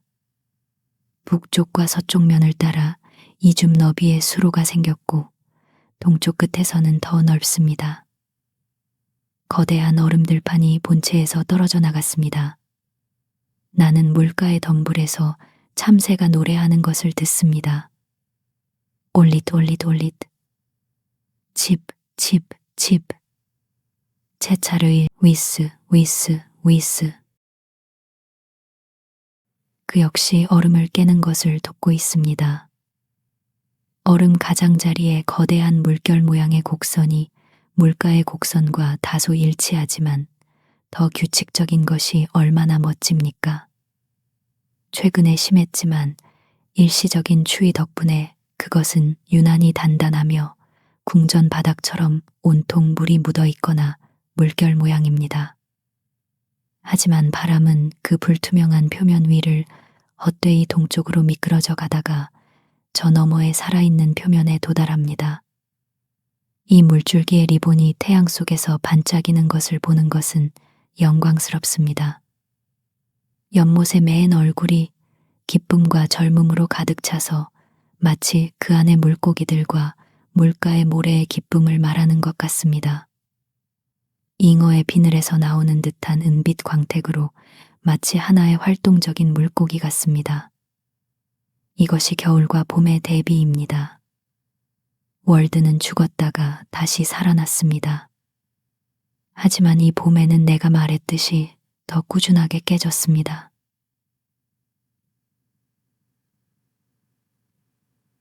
폭풍과 겨울에서 고요하고 온화한 날씨로 어둡고 새뜬 시간에서 밝고 활기찬 시간으로의 변화는 모든 것이 선포하는 기억할 만한 위기입니다. 그것은 마침내 순간적인 것처럼 보입니다. 저녁이 다가왔고 겨울 구름이 여전히 그것을 덮고 있었고 처마에서는 진눈깨비 비가 떨어지고 있었음에도 불구하고 갑자기 빛의 유입이 나의 집을 채웠습니다. 나는 창밖을 내다보았고 보십시오. 어제는 차갑고 회색인 얼음이 있던 곳에 마치 어떤 먼 지평선과 지적인 소통을 하는 것처럼 투명한 연못이 이미 고요하고 희망으로 가득 찬 채 여름 저녁 하늘을 그 가슴에 반영하고 있었습니다. 비록 머리 위에는 아무것도 보이지 않았지만 말입니다. 나는 멀리서 집박이 한 마리를 들었습니다. 수많은 세월 동안 내가 처음 들은 소리였고 수많은 세월이 지나도 잊지 못할 그 소리입니다. 옛날과 같은 달콤하고 강력한 노래였습니다. 오, 뉴잉글랜드 여름날의 끝에 듣는 저녁 집박이여. 내가 그가 앉아있는 잔가지라도 찾을 수 있다면 나는 그를 의미합니다. 나는 그 잔가지를 의미합니다. 적어도 이것은 여행자 집박이가 아닙니다. 오랫동안 축 처져 있던 나의 집 주변의 피치 소나무와 관목 참나무들이 갑자기 그들 각자의 특성을 되찾고 비에 의해 효과적으로 깨끗해지고 회복된 것처럼 더 밝고 더 푸르고 더 꼿꼿하고 살아있는 것처럼 보였습니다. 나는 더 이상 비가 오지 않을 것이라는 것을 알았습니다. 당신은 숲의 어떤 잔가지라도, 아니 당신의 장작 덤이라도 보면서 그것의 겨울이 지났는지 아닌지 알 수 있습니다. 어두워질수록 나는 남쪽 호수에서 늦게 도착한 지친 여행자들처럼 숲 위를 낮게 날아가는 거위들의 울음소리에 깜짝 놀랐고 마침내 자제하지 않는 불평과 상호 위로에 빠져들었습니다. 나의 문 앞에 서서 나는 그들의 날개 소리를 들을 수 있었습니다. 그들이 나의 집을 향해 날아오다가 갑자기 나의 불빛을 발견하고 조용한 소란과 함께 방향을 틀어 연못에 내려앉았습니다. 그래서 나는 안으로 들어와 문을 닫고 숲에서 나의 첫 번째 봄밤을 보냈습니다.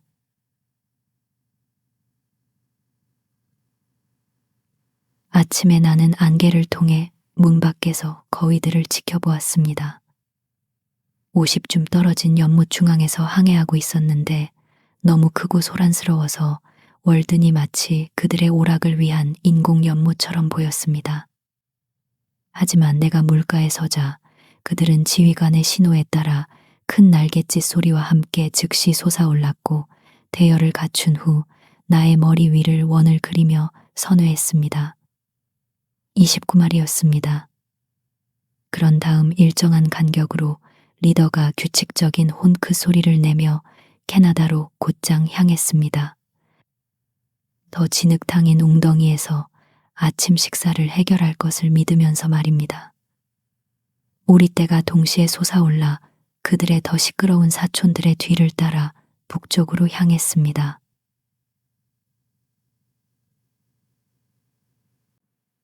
일주일 동안 나는 안개 낀 아침에 어떤 고독한 거위가 짝을 찾으며 원형으로 더듬는 소란을 들었습니다.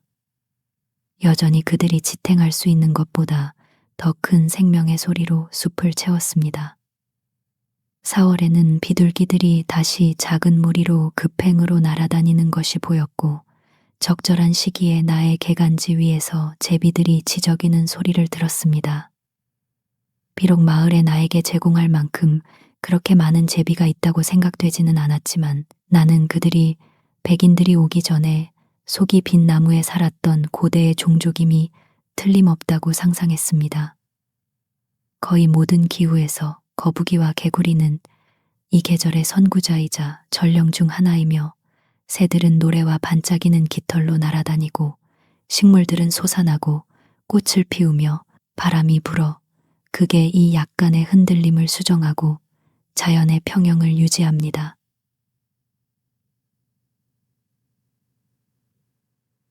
모든 계절이 차례로 우리에게 가장 좋게 보이듯이 봄의 도래는 마치 카오스로부터 코스모스의 창조이자 황금시대의 실현과 같습니다.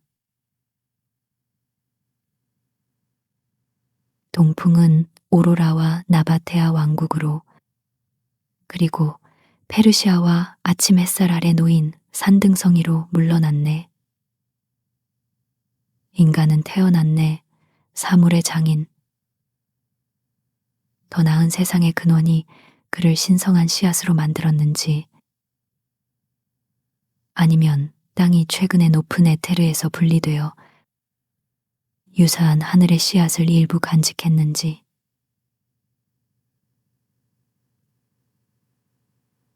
단 한 번의 부드러운 비는 풀을 열어 음영 더 푸르게 만듭니다.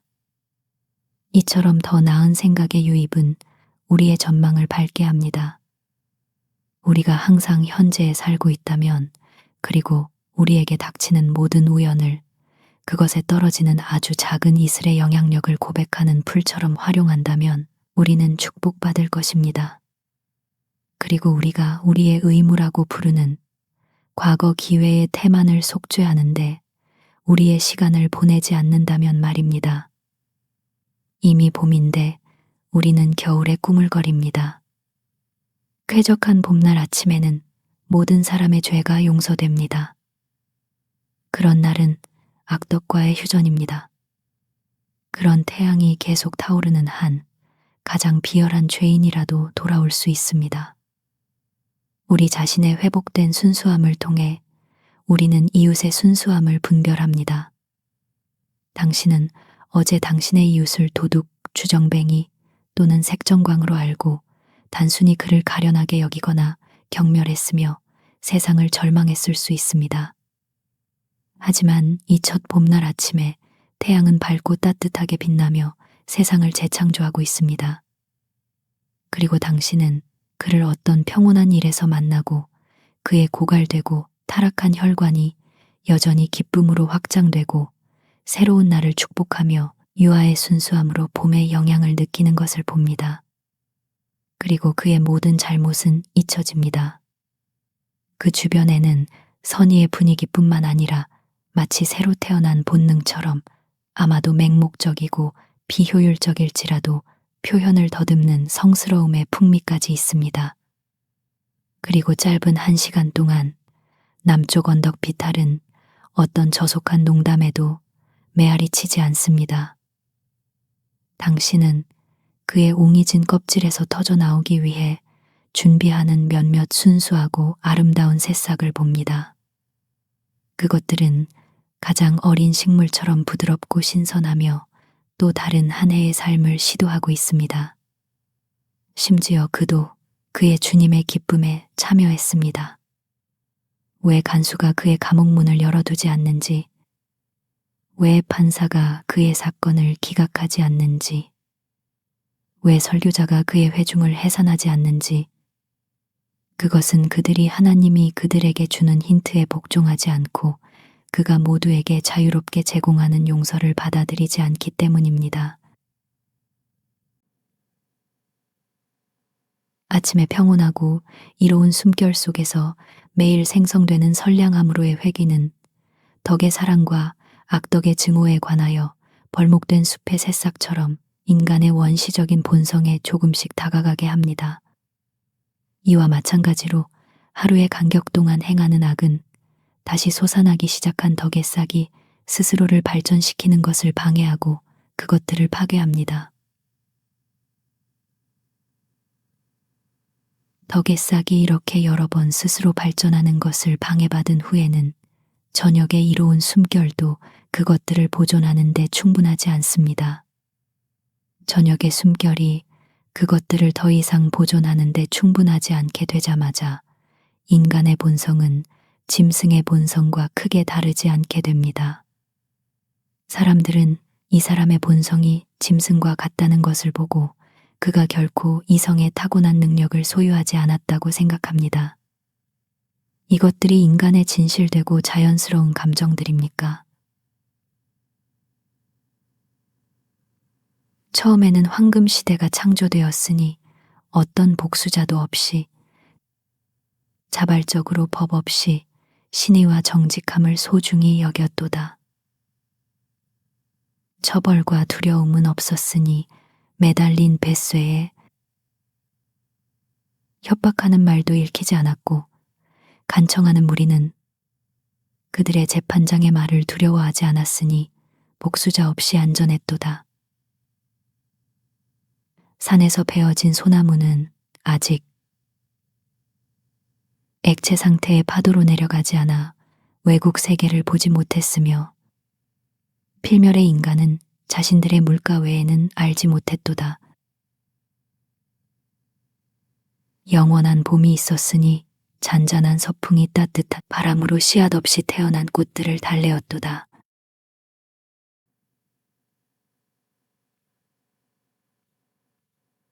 (4월 29일) 나는 나인에이커 코너 다리 근처 강둑에서 낚시를 하고 있었습니다.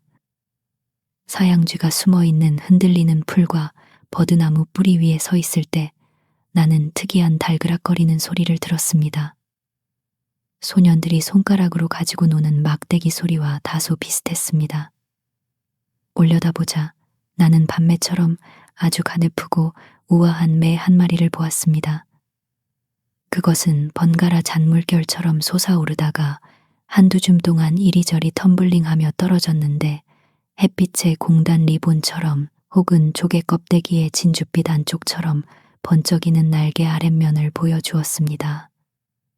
이 광경은 나에게 매 사냥을 상기시켰고 그 스포츠와 관련된 고귀함과 시가 무엇인지 떠올리게 했습니다. 나는 그것을 멀린이라고 부를 수 있을 것 같았습니다. 하지만 나는 그 이름에는 신경 쓰지 않습니다. 그것은 내가 목격한 가장 천상의 비행이었습니다. 그것은 나비처럼 단순히 펄럭이지도 않았고 큰 매처럼 솟아오르지도 않았습니다. 그것은 공중의 들판에서 자랑스러운 신뢰를 가지고 유희했습니다. 이상한 킬킬거리는 소리와 함께 몇 번이고 다시 솟아오르며 연처럼 이리저리 뒤집히는 자유롭고 아름다운 낙하를 반복했습니다. 마치 단단한 땅에 발을 디딘 적이 없는 것처럼 그 높은 텀블링에서 회복했습니다. 그것은 우주에 동반자가 없는 듯 했습니다. 그곳에서 홀로 유희하며 그가 함께 놀고 있는 아침과 에테르 외에는 아무것도 필요로 하지 않는 것 같았습니다. 그것은 외롭지 않았지만 그 아래에 온 세상을 외롭게 만들었습니다. 그것을 부화시킨 부모는 어디에 있으며 그 친족과 하늘의 아버지는 어디에 있습니까? 공기의 세입자인 그것은 바위 틈새에서 언젠가 부화한 알로만 땅과 관련이 있는 듯 했습니다. 혹은 그 타고난 둥지는 구름의 모퉁이에 만들어졌고 무지개의 장식과 저녁 노을의 하늘로 짜였으며 땅에서 붙잡아온 어떤 부드러운 한여름의 안개로 안감이 되어졌을까요? 그것의 둥지는 이제 어떤 절벽 같은 구름입니다.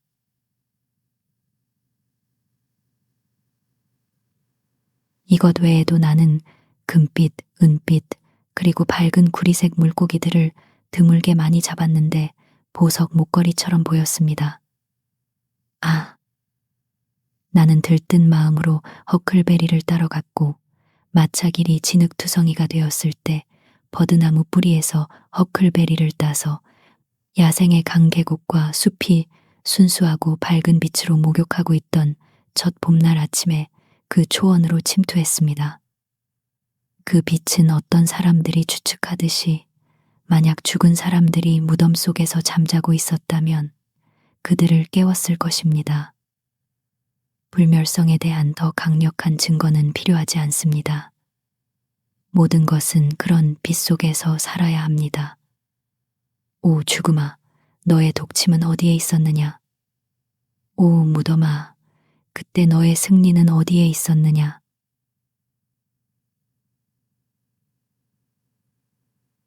우리 마을의 삶은 그것을 둘러싸고 있는 미개척된 숲과 초원이 없다면 정체될 것입니다.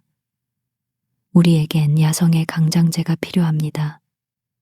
논병아리와 택지 닭이 숨어있는 맷에서 때때로 첨벙거리며 걷고 도요새의 웅웅거리는 소리를 듣는 것, 오직 더 야생적이고 고독한 새만이 둥지를 짓고 밍크가 배를 땅에 대고 기어다니는 속삭이는 사초 냄새를 맡는 것이 필요합니다. 우리가 모든 것을 탐험하고 배우기를 열망하는 동시에 우리는 모든 것이 신비롭고 탐험 불가능하기를 요구합니다.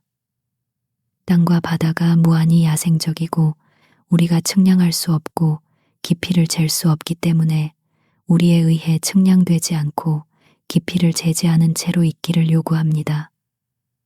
우리는 자연을 아무리 많이 가져도 충분하지 않습니다. 우리는 고갈되지 않는 활력, 광대하고 거대한 특징, 난파선이 있는 해안, 살아있는 나무와 썩어가는 나무가 있는 황야, 천둥 구름, 그리고 3주 동안 지속되어 홍수를 일으키는 비를 보는 것으로 새롭게 되어야 합니다. 우리는 우리 자신의 한계가 넘어지는 것을 목격하고 우리가 결코 방황하지 않는 곳에서 어떤 생명체가 자유롭게 풀을 뜯는 것을 볼 필요가 있습니다. 우리는 독수리가 우리를 혐오스럽고 낙심하게 만드는 썩은 고기를 먹고 그 식사에서 건강과 힘을 얻는 것을 관찰할 때 격려를 받습니다. 나의 집으로 가는 길 옆에 움푹한 곳에는 죽은 말이 있었는데 특히 공기가 무거웠던 밤에는 때때로 내가 길을 돌아가도록 강요했습니다. 하지만 그것이 나에게 준 자연의 강한 식욕과 불가침의 건강에 대한 확신은 나에게 보상이었습니다. 나는 자연이 생명으로 가득 차 있어서 수많은 존재가 희생되고 서로를 포식하도록 허용될 수 있다는 것을 보는 것을 좋아합니다. 연약한 조직들이 마치 펄프처럼 고요하게 존재 밖으로 뭉개지는 것을 보는 것을 좋아합니다. 외가리가 집어삼키는 올챙이나 길에서 거북이와 두꺼비가 밟고 지나가는 것 말입니다.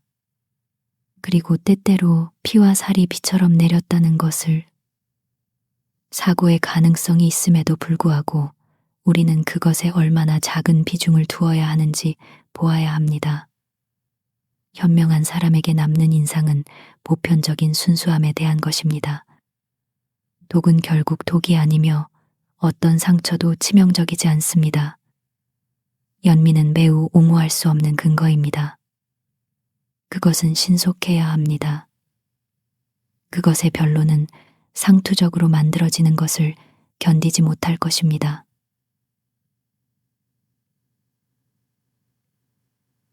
(5월) 초에 연못 주변의 소나무 숲 사이에서 막 싹을 틔우는 참나무, 히코리, 단풍나무, 그리고 다른 나무들은 풍경에 햇살과 같은 밝음을 주었습니다.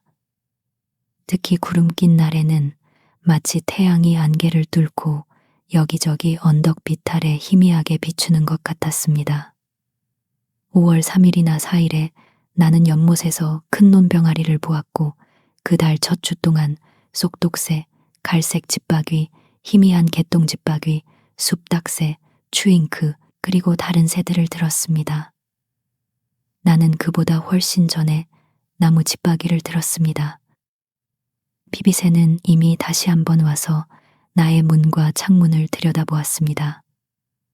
그녀의 집이 그녀에게 충분히 동굴 같은지 보기 위해서였습니다. 그녀는 발톱을 움켜쥐고 마치 공기에 매달린 것처럼 윙윙거리는 날개로 몸을 지탱하며 그 구역을 살펴보았습니다. 빛이 소나무의 유황 같은 꽃가루는 곧 연못과 물가를 따라 돌과 썩은 나무를 덮었고 당신이 한 통을 모을 수 있을 정도였습니다. 이것이 우리가 듣는 유황비입니다. 심지어 칼리다스의 드라마 사콘탈라에서도 우리는 연꽃의 황금 먼지로 물든 시냇물에 대해 읽습니다.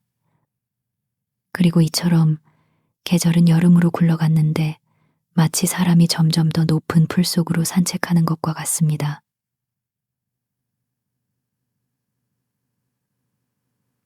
이처럼 나의 숲에서의 첫 해의 삶이 완료되었습니다. 그리고 두 번째 해는 그것과 비슷했습니다. 나는 마침내 1847년 9월 6일에 월든을 떠났습니다.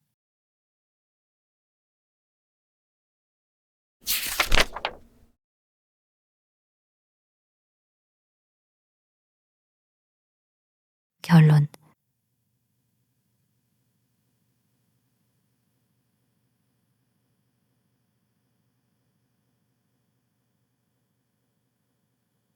아픈 사람에게 의사들은 현명하게 공기와 풍경의 변화를 권합니다. 하늘에 감사하게도 세상의 전부는 여기에 있는 것이 아닙니다. 칠엽수는 뉴잉글랜드에서 자라지 않으며 흉내 집박이는 이곳에서 거의 들리지 않습니다. 기러기는 우리보다 더 세계인입니다. 그는 캐나다에서 아침 식사를 하고 오하이오에서 점심을 먹으며 남쪽의 습지에서 밤을 위해 깃털을 다듬습니다. 심지어 들소조차 어느 정도 계절에 발맞춥니다. 콜로라도의 목초지를 뜯다가 옐로스톤에서 더 푸르고 달콤한 풀이 그를 기다리면 떠납니다.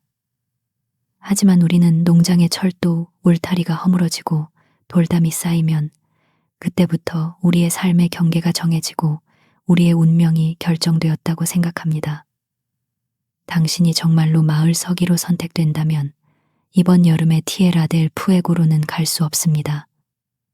하지만 그럼에도 불구하고 지옥의 불의 땅으로는 갈 수 있습니다. 우주는 그것에 대한 우리의 시야보다 더 넓습니다.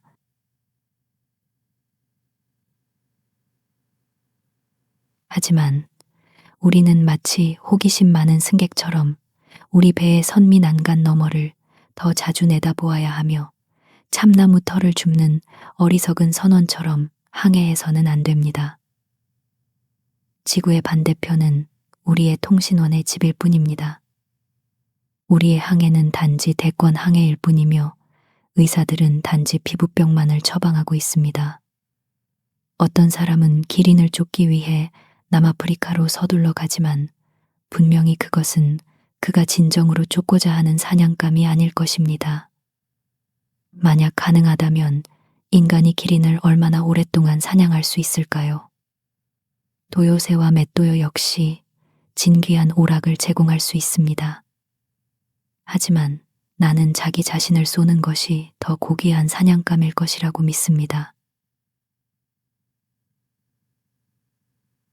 당신의 눈을 바로 내면으로 향하라. 그러면 발견하리라. 당신의 마음 속에 수천 개의 지역이 아직 발견되지 않은 채 있음을 그곳을 여행하고 내면 세계에 지리하게 능숙해지라.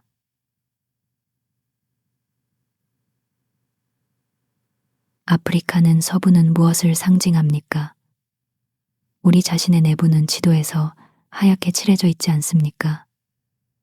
비록 발견되었을 때 해안처럼 검은색으로 판명될지라도 말입니다.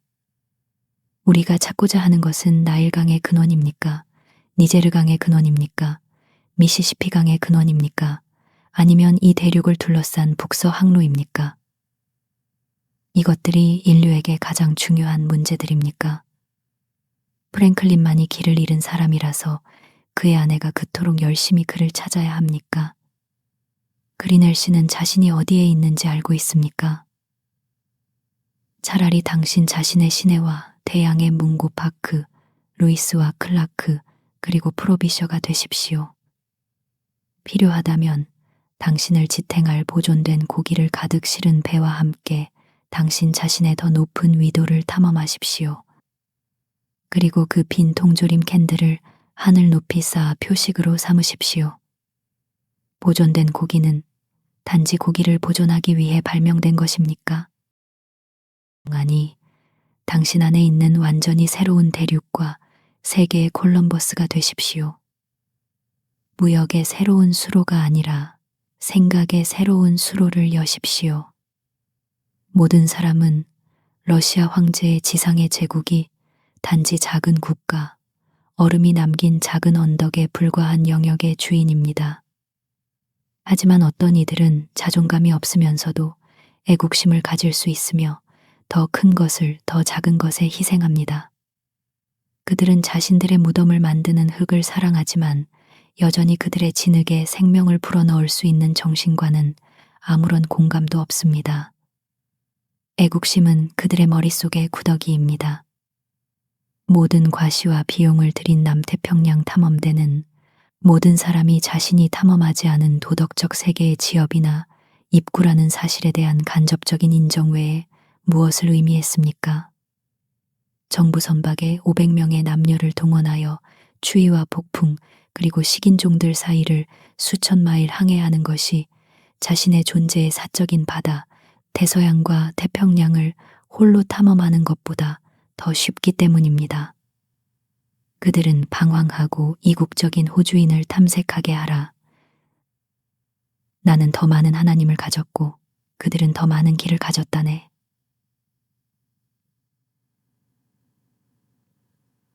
그들이 방황하며 낯선 호주인들을 샅샅이 조사하게 내버려 두십시오. 나는 더 많은 하나님을 가지고 있고 그들은 더 많은 길을 가지고 있습니다. 잔지바르에 가서 고양이의 수를 세기 위해 세계를 일주하는 것은 가치가 없습니다. 하지만 더 나은 것을 할 수 있을 때까지는 이 일이라도 하십시오. 그러면 마침내 안으로 들어갈 수 있는 어떤 심지의 구멍을 발견할 수도 있을 것입니다. 영국과 프랑스, 스페인과 포르투갈, 골드코스트와 슬레이브 코스트 모두 이 사적인 바다의 면에 있습니다. 하지만 그들로부터 온 어떤 배도 육지에서 멀리 벗어날 모험을 하지 않았습니다. 비록 그곳이 의심할 여지 없이 인도로 가는 직행로일지라도 말입니다. 만약 당신이 모든 언어를 말하는 법을 배우고 모든 국가의 관습에 따르고 싶다면 모든 여행자보다 더 멀리 여행하고 모든 기후에 귀화하고 스핑크스가 자신의 머리를 돌에 부딪히게 하고 싶다면 옛 철학자의 가르침에 복종하여 당신 자신을 탐험하십시오. 여기에 눈과 용기가 요구됩니다. 오직 패배자와 탈영병만이 전쟁에 갑니다. 도망쳐 입대하는 겁쟁이들입니다. 지금 저 가장 서쪽 길로 출발하십시오. 그것은 미시시피나 태평양에서 멈추지 않으며 낡아빠진 중국이나 일본으로 인도하지 않습니다. 그것은 이 지구의 접선을 따라 여름과 겨울, 낮과 밤, 해가 질 때, 달이 질 때, 그리고 마침내 땅까지도 질 때까지 곧장 나아갑니다.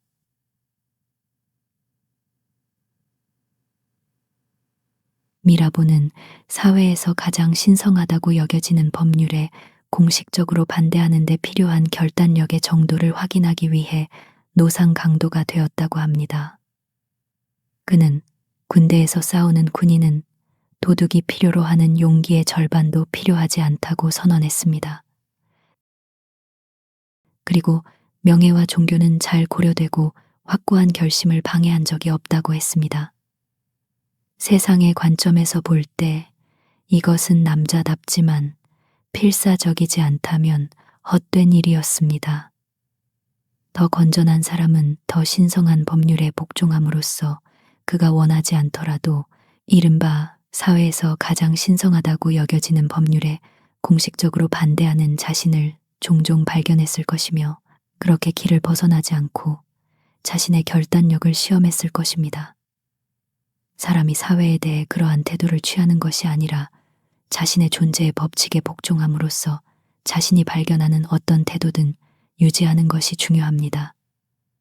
그것은 만약 그가 우연히 정의로운 정부를 만난다면 결코 그 정부에 대한 반대의 태도가 아닐 것입니다.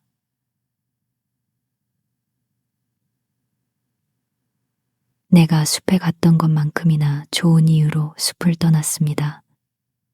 아마도 나는 살아야 할 몇 번의 삶이 더 있다고 느꼈고 그 하나의 삶에 더 이상 시간을 낭비할 수 없었습니다. 우리가 얼마나 쉽고 무의식적으로 특정한 경로에 빠져들어 우리 자신을 위한 달고 다른 길을 만드는지는 놀랍습니다. 나는 그곳에 산 지 일주일도 안 되어 내 발이 나의 문에서 연못가까지 길을 만들었습니다. 그리고 내가 그 길을 밟은 지 6년이 지났지만 그것은 여전히 아주 뚜렷합니다. 사실 나는 다른 사람들이 그 길에 빠져들어 그것을 계속 열어두는데 일조했을까봐 두렵습니다. 지구의 표면은 부드럽고 인간의 발에 의해 인상이 남겨집니다. 마음이 여행하는 길도 마찬가지입니다. 그렇다면 세상의 큰 길은 얼마나 닳고 먼지가 쌓였을 것이며 전통과 수능의 바퀴 자국은 얼마나 깊을까요? 나는 객실 승객이 아니라 차라리 선원으로서 돛대 앞과 갑판에서 가고 싶었습니다. 그곳에서 나는 산들 사이의 달빛을 가장 잘 볼 수 있었기 때문입니다. 나는 지금 아래로 내려가고 싶지 않습니다.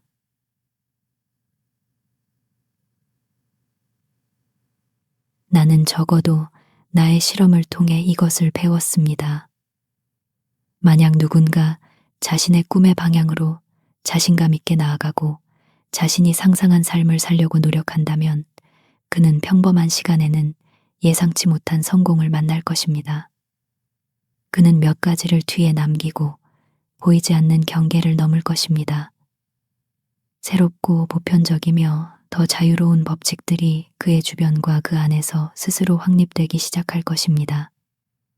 혹은 오래된 법칙들이 확장되어 더 자유로운 의미에서 그에게 유리하게 해석될 것이며 그는 더 높은 존재의 허용을 가지고 살 것입니다. 그가 자신의 삶을 단순화할수록 우주의 법칙은 덜 복잡하게 보일 것이며 고독은 고독이 아닐 것이고 가난은 가난이 아닐 것이며 나약함은 나약함이 아닐 것입니다. 만약 당신이 공중에 성을 지었다면 당신의 일이 잃어버릴 필요는 없습니다. 그곳이 바로 그 성이 있어야 할 곳입니다. 이제 그 밑에 기초를 놓으십시오.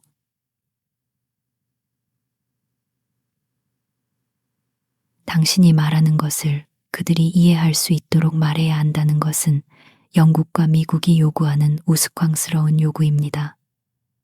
사람도 독버섯도 그렇게 자라지 않습니다.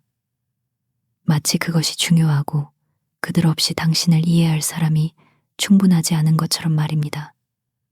마치 자연이 단 하나의 이해의 질서만을 부양할 수 있고 네 발 달린 동물뿐만 아니라 새도 기어다니는 것뿐만 아니라 날아다니는 것도 지탱할 수 없으며 브라이트가 이해할 수 있는 쉿과 누구가 최고의 영어인 것처럼 말입니다.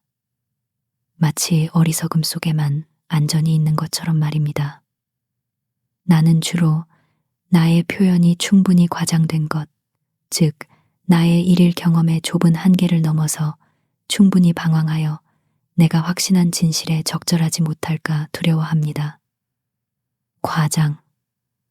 그것은 당신이 어떻게 울타리 안에 갇혀 있느냐에 달려 있습니다. 다른 위도에서 새로운 목초지를 찾는 이주하는 들소는 우유 짜는 시간에 양동이를 걷어차고 소마당 울타리를 뛰어넘어 송아지를 쫓아 달리는 암소처럼 과장되지 않습니다. 나는 깨어있는 순간에 있는 사람에게 경계 없이 어딘가에서 말하고 싶습니다. 나는 진정한 표현의 기초를 놓기 위해서조차도 충분히 과장할 수 없다고 확신하기 때문입니다. 어떤 음악의 가락을 들은 사람이 그 후 영원히 과장되게 말할까봐 두려워했겠습니까? 미래나 가능성을 볼 때 우리는 앞으로 아주 느슨하고 정의되지 않은 채 살아야 하며 우리의 윤곽은 그 면에서 희미하고 안개 껴야 합니다. 마치 우리의 그림자가 태양을 향해 무감각한 땀을 흘리듯이 말입니다. 우리의 말에 휘발성 있는 진실은 남은 진술의 불충분함을 끊임없이 드러내야 합니다. 그들의 진실은 즉시 번역되며 그 문자 그대로의 기념비만이 남습니다. 우리의 믿음과 경건함을 표현하는 단어들은 명확하지 않습니다. 하지만 그것들은 상급의 본성에게는 유향처럼 의미심장하고 향기롭습니다.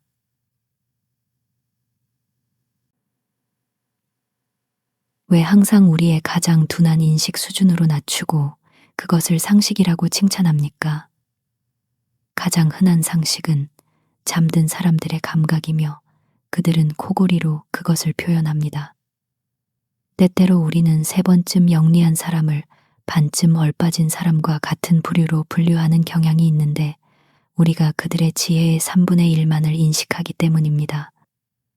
어떤 사람들은 아침이 붉게 물드는 것을 비난할 것입니다. 만약 그들이 충분히 일찍 일어난다면 말입니다. 내가 듣기로는 그들은 카비르의 시가 4가지 다른 의미를 가진다고 주장합니다. 환상, 정신, 지성, 그리고 베다의 외적인 교리입니다. 하지만 이 세상에서는 한 사람의 글이 한 가지 이상의 해석을 허용하면 불만의 근거로 간주됩니다. 영국이 감자 마른병을 치료하려고 노력하는 동안 훨씬 더 널리 그리고 치명적으로 만연한 뇌마른병을 치료하려고 노력할 사람은 없습니까?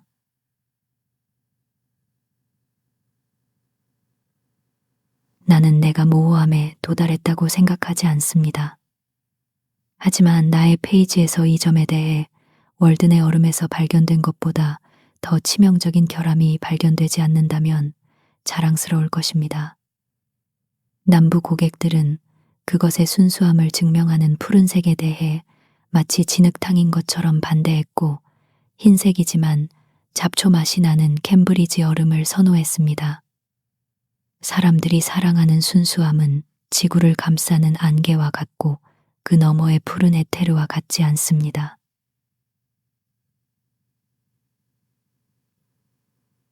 어떤 사람들은 우리가 미국인 그리고 일반적으로 현대인들은 고대인, 심지어 엘리자베스 시대 사람들에 비해 지적인 난쟁이라고 우리의 귀에 시끄럽게 떠들어댑니다. 하지만 그것이 무슨 상관입니까? 살아있는 개가 죽은 사자보다 낫습니다. 사람이 난쟁이 종족에 속한다고 해서 가서 목을 매달아야 합니까? 그리고 그가 할 수 있는 가장 큰 난쟁이가 되지 않아야 합니까? 모든 사람은 자신의 일에 신경 쓰고 자신이 만들어진 대로 되려고 노력해야 합니다.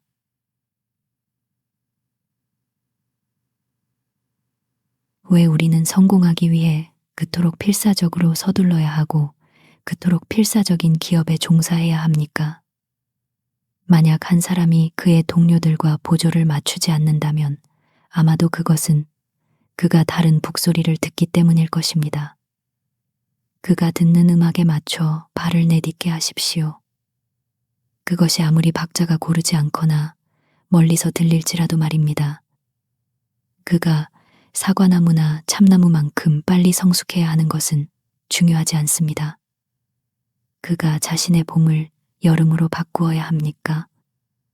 만약 우리가 만들어진 사물의 상태가 아직 도래하지 않았다면 우리가 대체할 수 있는 어떤 현실이 무슨 소용이 있겠습니까? 우리는 헛된 현실에 난파되지 않을 것입니다. 우리가 파란 유리로 우리 위에 천국을 고통스럽게 세울까요?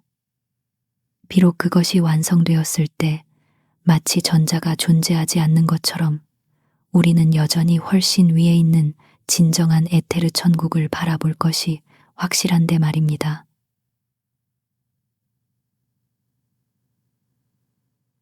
쿠르라는 도시의 완벽함을 추구하는 경향이 있는 예술가가 있었습니다. 어느 날 그는 지팡이를 만들기로 마음먹었습니다.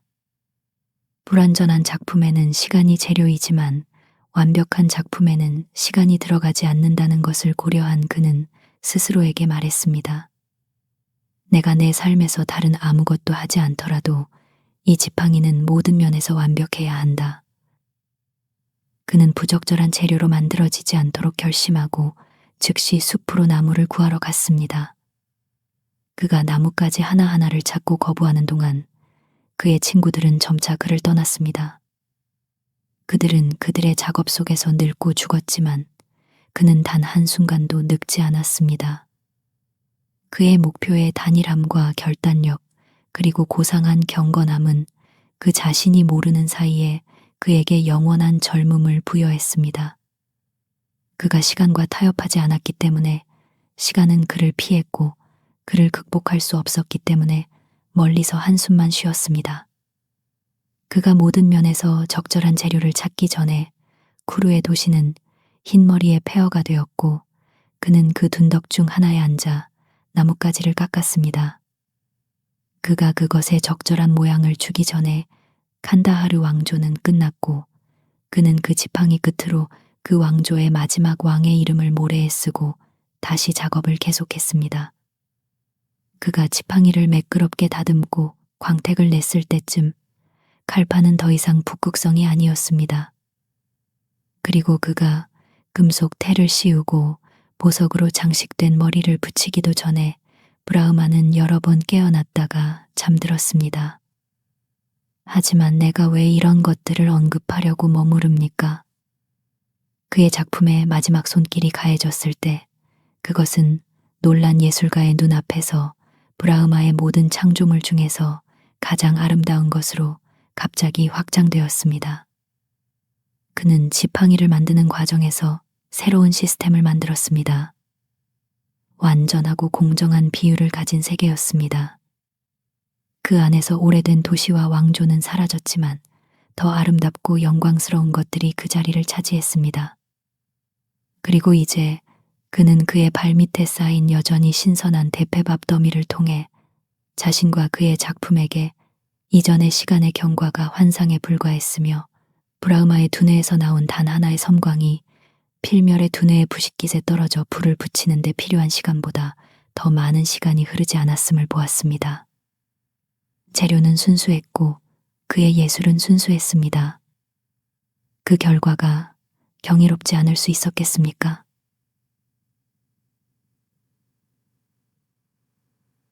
우리가 어떤 문제에 대해 부여할 수 있는 어떤 모습도 결국 진실만큼 우리에게 유익하지 않을 것입니다. 이것만이 오래 지속됩니다.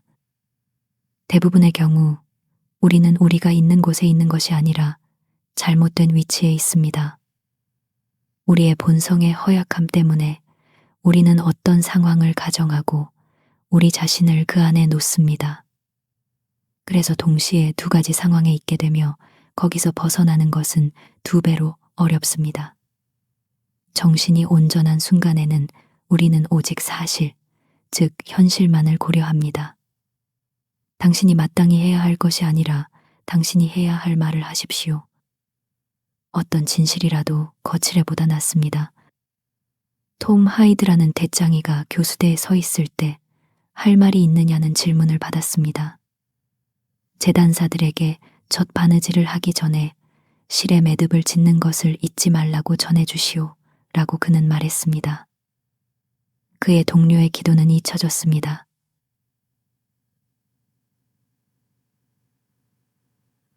당신의 삶이 아무리 비열할지라도 그것을 맞이하고 살아가십시오. 그것을 피하거나 나쁜 이름으로 부르지 마십시오. 그것은 당신만큼 나쁘지 않습니다. 당신이 가장 부유할 때 가장 빈곤하게 보입니다. 흠을 찾는 사람은 심지어 낙원에서도 흠을 찾을 것입니다. 당신의 삶을 그것이 아무리 가난할지라도 사랑하십시오. 당신은 어쩌면 구빈원에서조차도 즐겁고 스릴 있으며 영광스러운 시간을 가질 수 있을 것입니다. 지는 태양은 부자의 거처에서만큼이나 구빈원의 창문에서 밝게 반사됩니다. 봄에는 그 문 앞에서 눈이 일찍 녹습니다. 나는 고요한 마음이 궁전에서만큼이나 만족스럽게 그곳에서 살 수 있고 똑같이 기운을 북돋는 생각을 가질 수 있다고 생각합니다. 마을의 가난한 사람들은 나에게 때때로 가장 독립적인 삶을 사는 것처럼 보입니다. 어쩌면 그들은 의심 없이 받아들일 만큼 충분히 위대할지도 모릅니다. 대부분은 자신이 마을의 부양을 받는 것보다 우월하다고 생각합니다. 하지만 그들이 부정직한 수단으로 스스로를 부양하는 것보다 우월하지 않다는 경우가 더 자주 발생하며 이는 더 불명예스러워야 합니다. 정원 허브처럼 현인처럼 가난을 가꾸십시오. 옷이든 친구든 새로운 것을 얻으려고 너무 많이 신경 쓰지 마십시오. 오래된 것을 돌이켜 그들에게 돌아가십시오. 사물은 변하지 않습니다. 우리가 변합니다. 당신의 옷을 팔고 당신의 생각을 유지하십시오.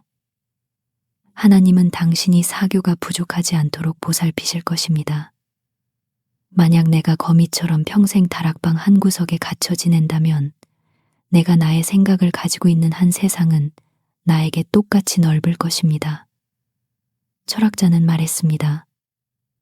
세 부대로 이루어진 군대에서 그 장군을 빼앗아 혼란에 빠뜨릴 수 있지만 가장 비굴하고 저속한 인간에게서도 그의 생각을 빼앗을 수는 없다. 너무 간절히 발전하려고 애쓰거나 당신을 가지고 놀 수 있도록 많은 영향에 자신을 복종시키려고 애쓰지 마십시오. 그것은 모두 산만함입니다. 어둠과 같은 겸손함이 천상의 빛을 드러냅니다. 가난과 비열함의 그림자가 우리 주위에 모여듭니다. 그리고 보라, 창조가 우리의 시야에 넓어진다. 우리는 종종 우리에게 크로이소스의 부가 주어진다 하더라도 우리의 목표는 여전히 같고 우리의 수단은 본질적으로 같아야 한다는 것을 상기합니다. 더욱이 당신이 가난으로 인해 당신의 범위가 제한된다면, 예를 들어 책이나 신문을 살 수 없다면 당신은 단지 가장 의미 있고 중요한 경험에 국한될 뿐입니다. 당신은 가장 많은 설탕과 가장 많은 전분을 제공하는 재료를 다루도록 강요받습니다. 그것은 가장 달콤한 뼈 가까이의 삶입니다. 당신은 하찮은 사람이 되는 것으로부터 방어됩니다. 아무도 더 높은 수준의 관대함으로 인해 더 낮은 수준에서 손해를 보지 않습니다. 과도한 부는 과잉만을 살 수 있을 뿐입니다. 영혼의 필수품 하나를 사는 데는 돈이 필요하지 않습니다.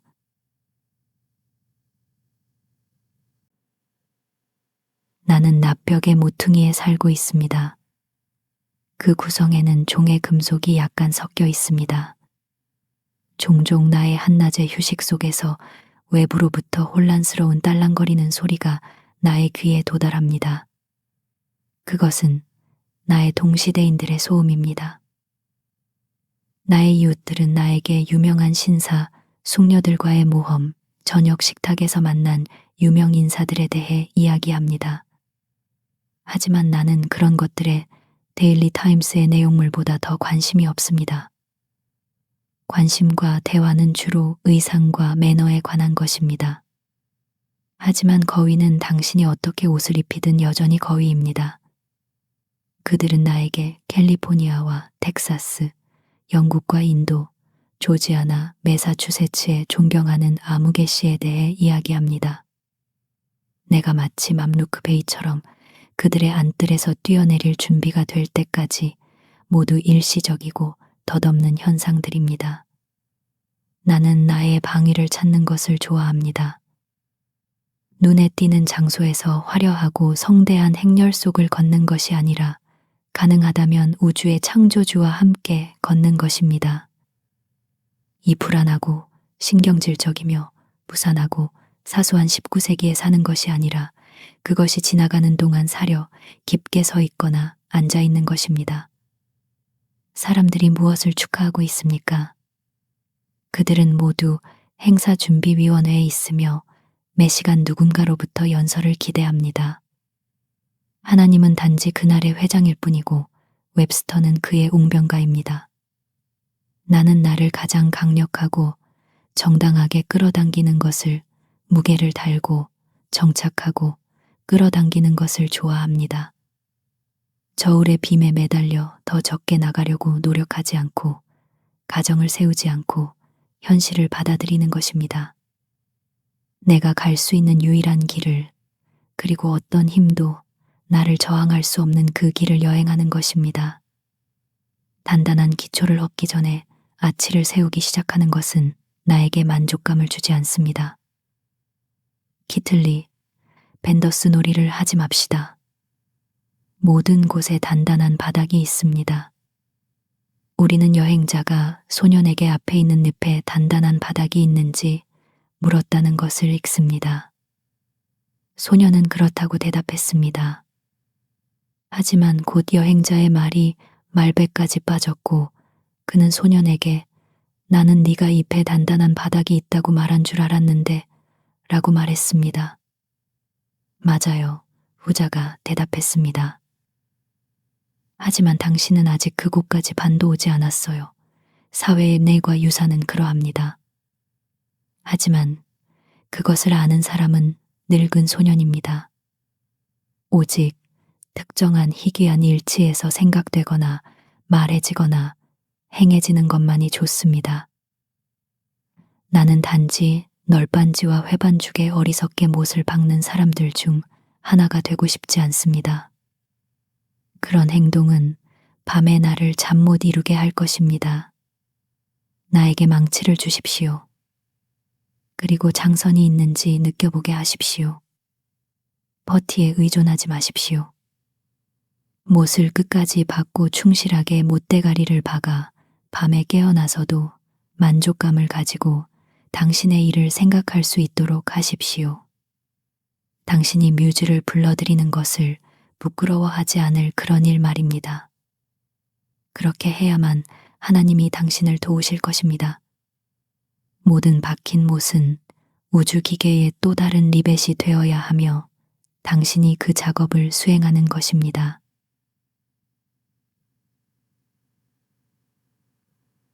사랑, 돈, 명성보다 진실을 나에게 주십시오. 나는 풍부한 음식과 와인, 그리고 아처 많은 시중이 있었지만 진실함과 진실이 없었던 식탁에 앉았습니다. 그리고 나는 비우호적인 식탁에서 배고픈 채 떠났습니다. 환대는 얼음처럼 차가웠습니다. 나는 그것들을 얼리는데 얼음이 필요 없다고 생각했습니다. 그들은 나에게 와인의 연도와 포도수확의 명성에 대해 이야기했습니다. 하지만 나는 그들이 얻지 못했고 살 수도 없는 더 오래되고 더 새롭고 더 순수한 와인, 더 영광스러운 빈티지에 대해 생각했습니다. 스타일, 집, 부지, 그리고 환대는 나에게 아무 의미가 없습니다. 나는 왕에게 방문했지만 그는 나를 그의 홀에서 기다리게 했고 환대에 부적합한 사람처럼 행동했습니다. 나의 이웃에는 속이 빈 나무에 살았던 사람이 있었습니다. 그의 매너는 진정으로 왕실 같았습니다. 내가 그를 방문했다면 더 잘했을 것입니다.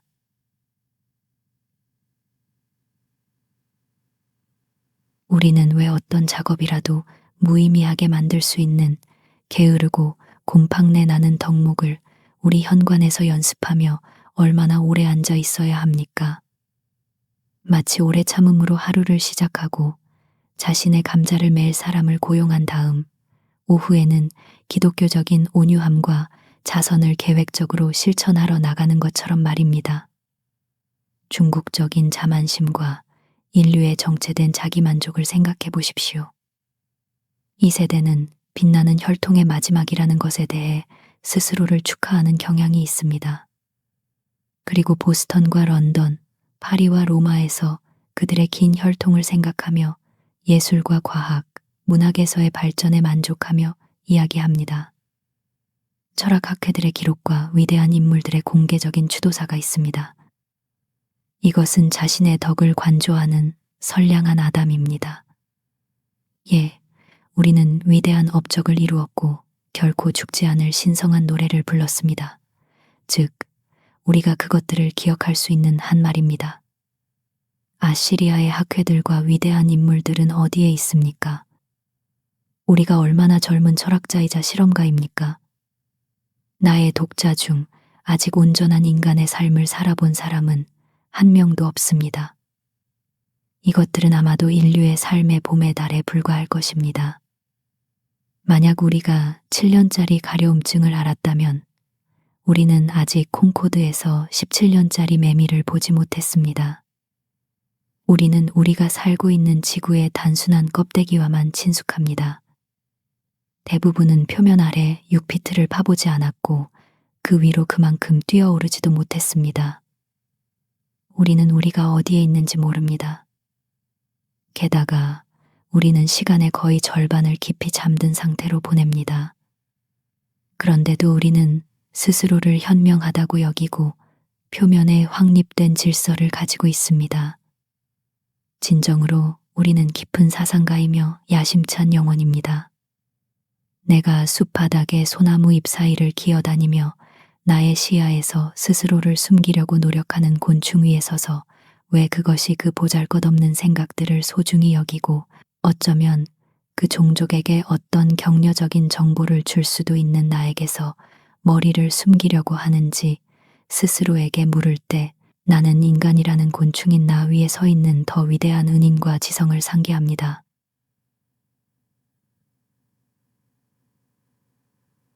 세상에는 끊임없이 새로운 것이 유입되는데 우리는 믿을 수 없는 두남을 용인합니다.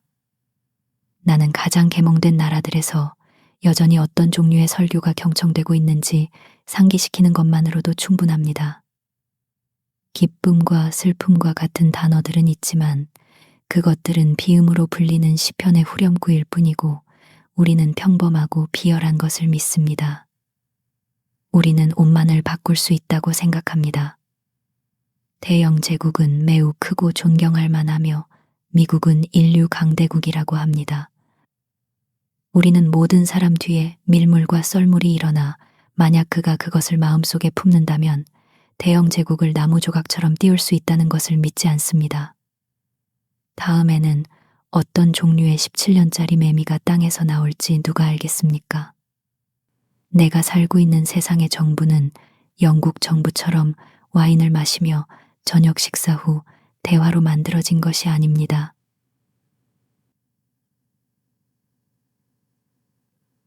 우리 안에 있는 생명은 강물 속의 물과 같습니다. 그것은 오래 인간이 알았던 것보다 더 높이 솟아올라 목마른 고지대를 범람시킬 수도 있습니다. 심지어 올해가 우리의 모든 사양쥐들을 익사시킬 중요한 해일 수도 있습니다. 우리가 살고 있는 곳이 항상 마른 땅이었던 것은 아닙니다. 나는 과학이 그 홍수를 기록하기 전에 그 물줄기가 옛날에 씻어내렸던 강둑을 멀리 내륙에서 봅니다.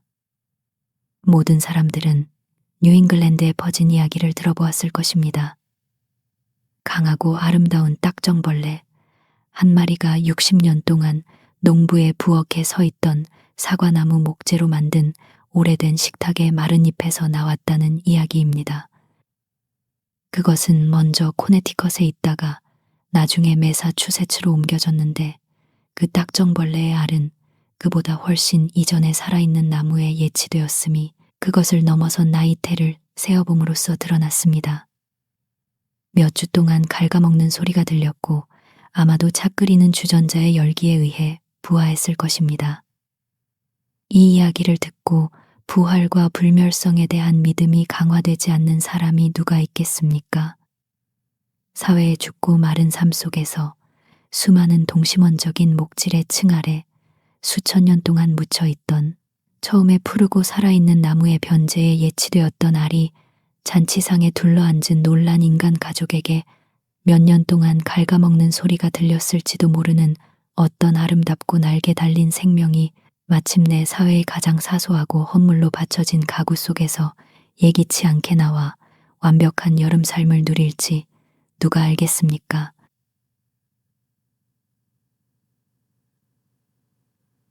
나는 존이나 조나단이 이 모든 것을 깨달을 것이라고 말하지는 않습니다. 하지만 단순한 시간의 경과가 결코 동트게 할 수 없는 그 내일의 특성이 그러합니다. 우리의 눈을 멀게 하는 빛은 우리에게 어둠입니다. 우리가 깨어있는 그날만이 동이 트입니다. 더 많은 날이 동틀 것입니다. 태양은 단지 아침 별일 뿐입니다.